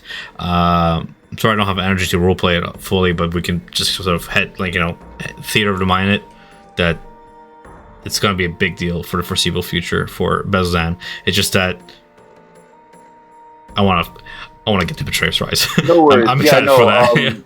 I was going to add to that is the entire time that Riot actually does do the cast, he's going to be saying prayers to the Moonweaver and Wild Mother. Sure, it's all nice flavor, and I'm all for it. It's just that just the one, yeah. I don't have much more to add to it, aside from what you can add to it yourself as a character. It just helps bloom your character more, and I'm all for that. It's just once my NPCs serve a purpose, I am very excited to move on to the rest of the Monjo sort of thing. I get it. At a certain point, you guys were asking Prolix questions again, and I was like, I can't give you more information. It will come later, sort of thing. That's why I asked Nick if he was expecting more, so I can answer now. Otherwise, moving on, sort of thing. I've noticed with our entire group that we normally try to bleed every NPC of every single little bit of knowledge. That's fine, but at a certain point, I'll dead ass I'll stop RPM and this is all you guys will get from this guy at the moment. Yeah, I have noticed that with our group. That's fine. Knowledge is power. And ironic how Nick and I are playing characters that would totally get along with each other, but I didn't hear that. You cut out. Yeah, you cut out. You cut out. Yeah, you cut out. Okay, I'm cutting out again? Yeah. I was saying it's ironic how Nick and I are playing characters that would totally get along with each other, but in opposite characters. How? Yeah, what do you mean? I don't get it. Julian and Zavik would totally get along well with each other. And in two different campaigns, you're playing two different characters that would get along together because Zavik is a get it done sort of guy, and okay. Yeah, Melina seems to be more virtuous. I mean, I don't want to do opportunistic of not sabotaging relationships before they're even established is not virtuous. It's caring about the potential of a relationship before they've even developed, whereas you're not giving people a chance and you're stealing from them off the bat. That's not. I wouldn't call it stealing when it didn't belong to him in the first place. All right, well that's your hot take. That's why you got rice stuck in the back of your hair there, man. Yeah. Fucking little rices. right through rice at Julia when Prolix looks so unhappy. I literally just want to move on from that situation. It's making me uncomfortable. I'm feeling pain on his behalf. I'm just like, I like Riot. Question makes me happy. Let's roleplay question more. Yeah. I was trying to think of a way for Riot to cheer Prolix up, but I have no fucking idea of what Riot would do in character. Maybe Here's later. A good berry? Maybe later. Yeah, hopefully later on there'll be a turn where Riot can make up for Julian's stealing. I need to define the factions better, I think. I'll do that next session more. Or in RP, maybe. So Prolix researched about information. The Logia is more about using magic and items for weapons, and the Cobalt Soul is about finding information to help people in the future. I really glazed the top of the iceberg. I can do a better job at explaining what the factions are. The thing is, That's what I asked. Like, what's the Vermilion? Like, what's their goal? Like, if Well, we let had me take a a mission look. statement, what's their mission statement? You want to put in a journal entry like you did with the gods. Yeah. You have a Those are good point, actually. Let me check if that's actually... The thing is, it's all next chapter. A little bit. Oh, but, that being said, hold on.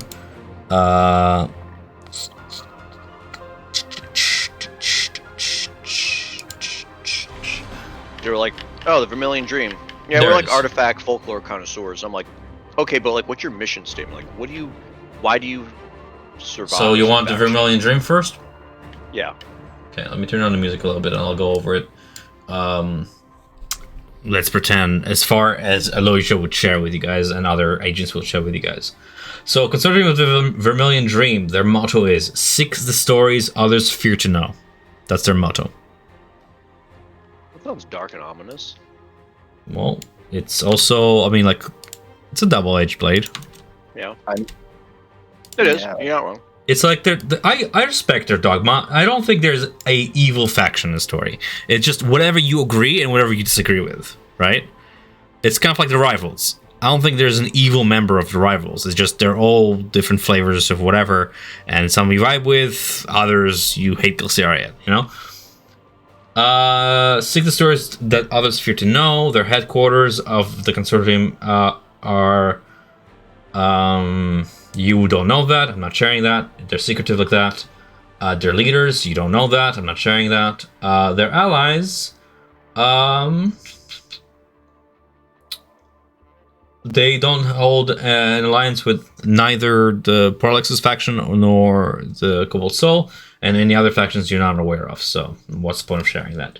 The consortium opposes the allegiance of all sides and the library of the Cobalt Soul. I mean, they're just opposing each other in views. I think I mentioned that. Let me read here. This group of occult mystics assembled a membership of like-minded souls across Exandria. The consortium of the Vermilion Dream focuses on studying the magic described in folklore that has been dismissed as fanciful by more proper institutions. The group takes its name from its foremost object of fascination, Ruidus, the ruddy moon of Exandria that is fabled to bestow fortune, or ill fortune, and suffering upon those who are born, enter into contract, or begin new ventures under its baleful light. Again, sorry. Ruidus, which is fabled to bestow ill fortune, suffering upon those born under it, enter into contract under it, or begin new ventures under the baleful light.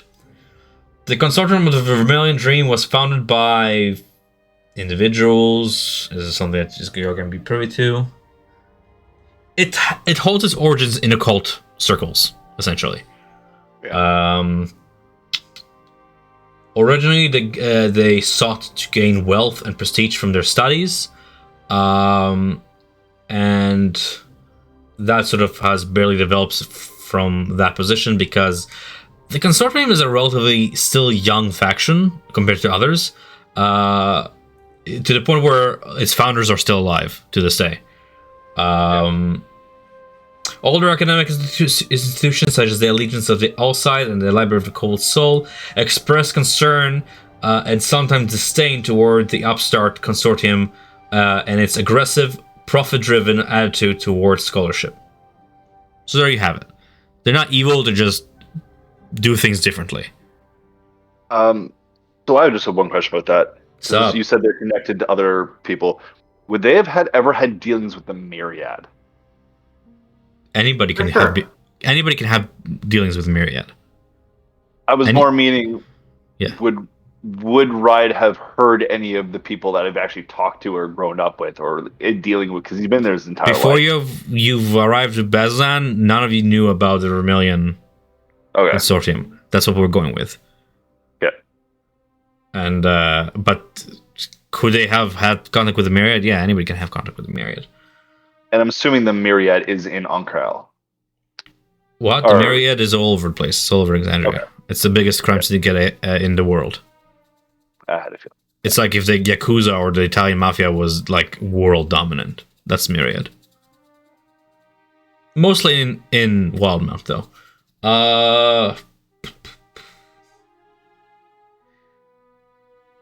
Due to the expensive nature of its research, the consortium is in constant need of funding. It leans heavily on its members for such support, selling the services of its magically skilled devotees to government officials, wealthy diplomats, and other persons of means. A large portion of its incomes goes to support other factions that they're allied with. You'll meet them later. I just don't want to get into those because it's next chapter. There's potential of joining the ranks just like any other faction. They gladly welcome any enthusiasts of the strange and occult to its ranks, as long as the faction's leaders can be reasonably certain that the individual has no ulterior motives that would undermine their efforts. That is what that I don't want to read more. Like, more of it will come next chapter. Did that sort of give you the information you were looking for? Yeah. I feel like I sort of went over this session, more or less. Maybe in a more vague fashion because I didn't have it in front of me. The versus the Allegiance Fall side, are you curious about them, or do you want me to keep that for next time? You can keep it for next time. That sounds good. I don't want an information overload. Man, I feel like Riot would get along with these people, given that fact that his tribe just literally tries to find stories of the past to learn of the future and shit like that. Well, you guys seem so convinced that they were evil. Like, you just, like, even before having, like, any concrete reason to know. Riot never thought she still was evil. sus as fuck. Still sus as fuck. Just because they're covert doesn't. I mean, yeah, I guess that makes them suspicious. Yes, anybody who's being secretive is suspect. Yeah, I mean, Julian's a little bit like that too, in a way. Yeah, that's why I said. Pot kettle. I keep shouting that because, like, you keep judging people for what you're doing all the time. She told you all that information. She told you guys. It was being very frank and open with you guys. You guys told her nothing about this your group, and yet she chose to treat you the way she did. It's all about your choice. I mean, she's opening up for trust, even though all of us, like even Riot, believes that she's into for something more. That's why I did the check on her and failed. But I mean, you didn't fail. I didn't say you failed. I said that for all purposes, she tells the truth. I never said you failed. Sounds like it. Riot still thinks she's hiding something. And that's what he was trying to figure out, what she was hiding. Okay. But yeah, he believes she was speaking truthfully, but he has a feeling that she's interested in the vestige. That's Riot's personal view. But Riot, while thinking it's a good idea to go with her, won't trust her. Zeno has interest in the vestige. Pardon? Zeno has interest in vestige. Does that make him sus? It's a very powerful artifact from Calamity. Why would you not have interest in vestige? Just saying. Well, it's more from the going off of, like, Riot's going off the knowledge Prolix gave them. They try searching for powerful weapons. So the vestige, from what Riot has felt, could be a powerful weapon depending on who uses it. Fair enough. Prolix told us that she didn't like her, and since then everybody's just been like, okay, this isn't.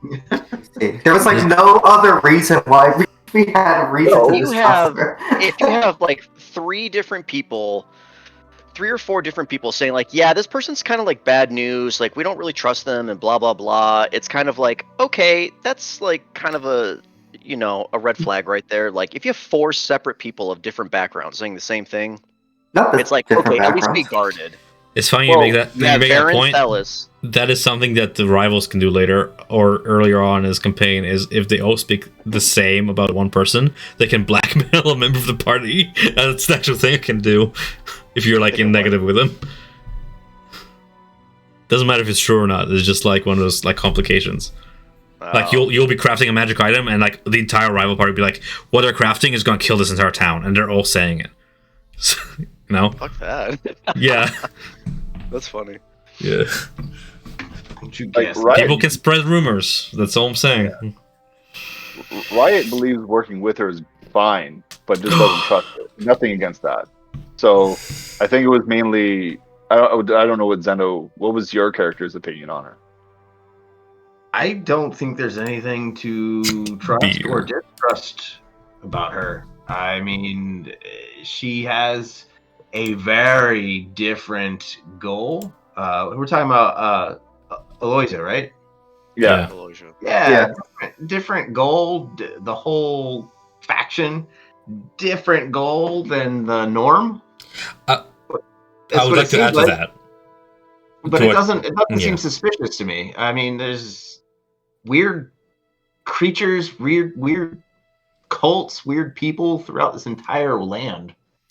Something I feel I should really clarify is if there's one thing united all three of these factions here, that they're all here for the same sort of goal of working with the academics of Bazzoxan to try and seal the rift that is there. That's the primary reason why they're here. Yes, and then everybody has their own secondary reason. You know, Aloysia with the Ruidium question, who has the jewel in mind that she's curious about, and Prolix. So, what I gathered from this then is it's basically 2 are against Aloysia, 1's neutral, and 2 are for. That's kind of what I see as a breakdown for our group. I don't care to bring her along anymore. Xeno likes question. She's so much more charismatic and likable. I'll give you that. I don't care to bring her to try and bring her along anymore. We don't need her gold. I was just thinking that like her gold would be a valuable resource to expedite our preparations, and she could help in combat. You know, it's just one extra person to help. We don't need her gold anymore, and Question is a monk, so she can help too. Well, martial arts, run on walls and shit.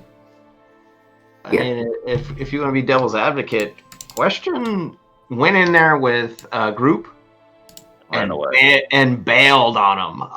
That should be a little bit of a character statement in itself. That is something we need to talk to her about. Like, if you go in with us, you can't run unless we die. You can run if we die. Feel free to run. I was like, how about you go to Betrayer's Rise first, then you berate the person who ran away from it. Yeah, you're like, we're basically inviting the person who fled the last she went in with. How reliable is she really going to be? Again, she's more likable, but just raising points here. She doesn't have a true desire to go deep within. Alex isn't going to come with us. Have you ever played Phasmophobia for like the first time? Phasmophobia, no. I think I did.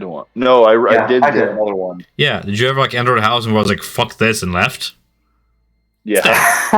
It's that. That's all it broke down to. Like, I heard voices and I was like, nope, and I left. I was like, I'll join you guys next time, and like that's it. Man, that's like so me in Dying Light. Yeah.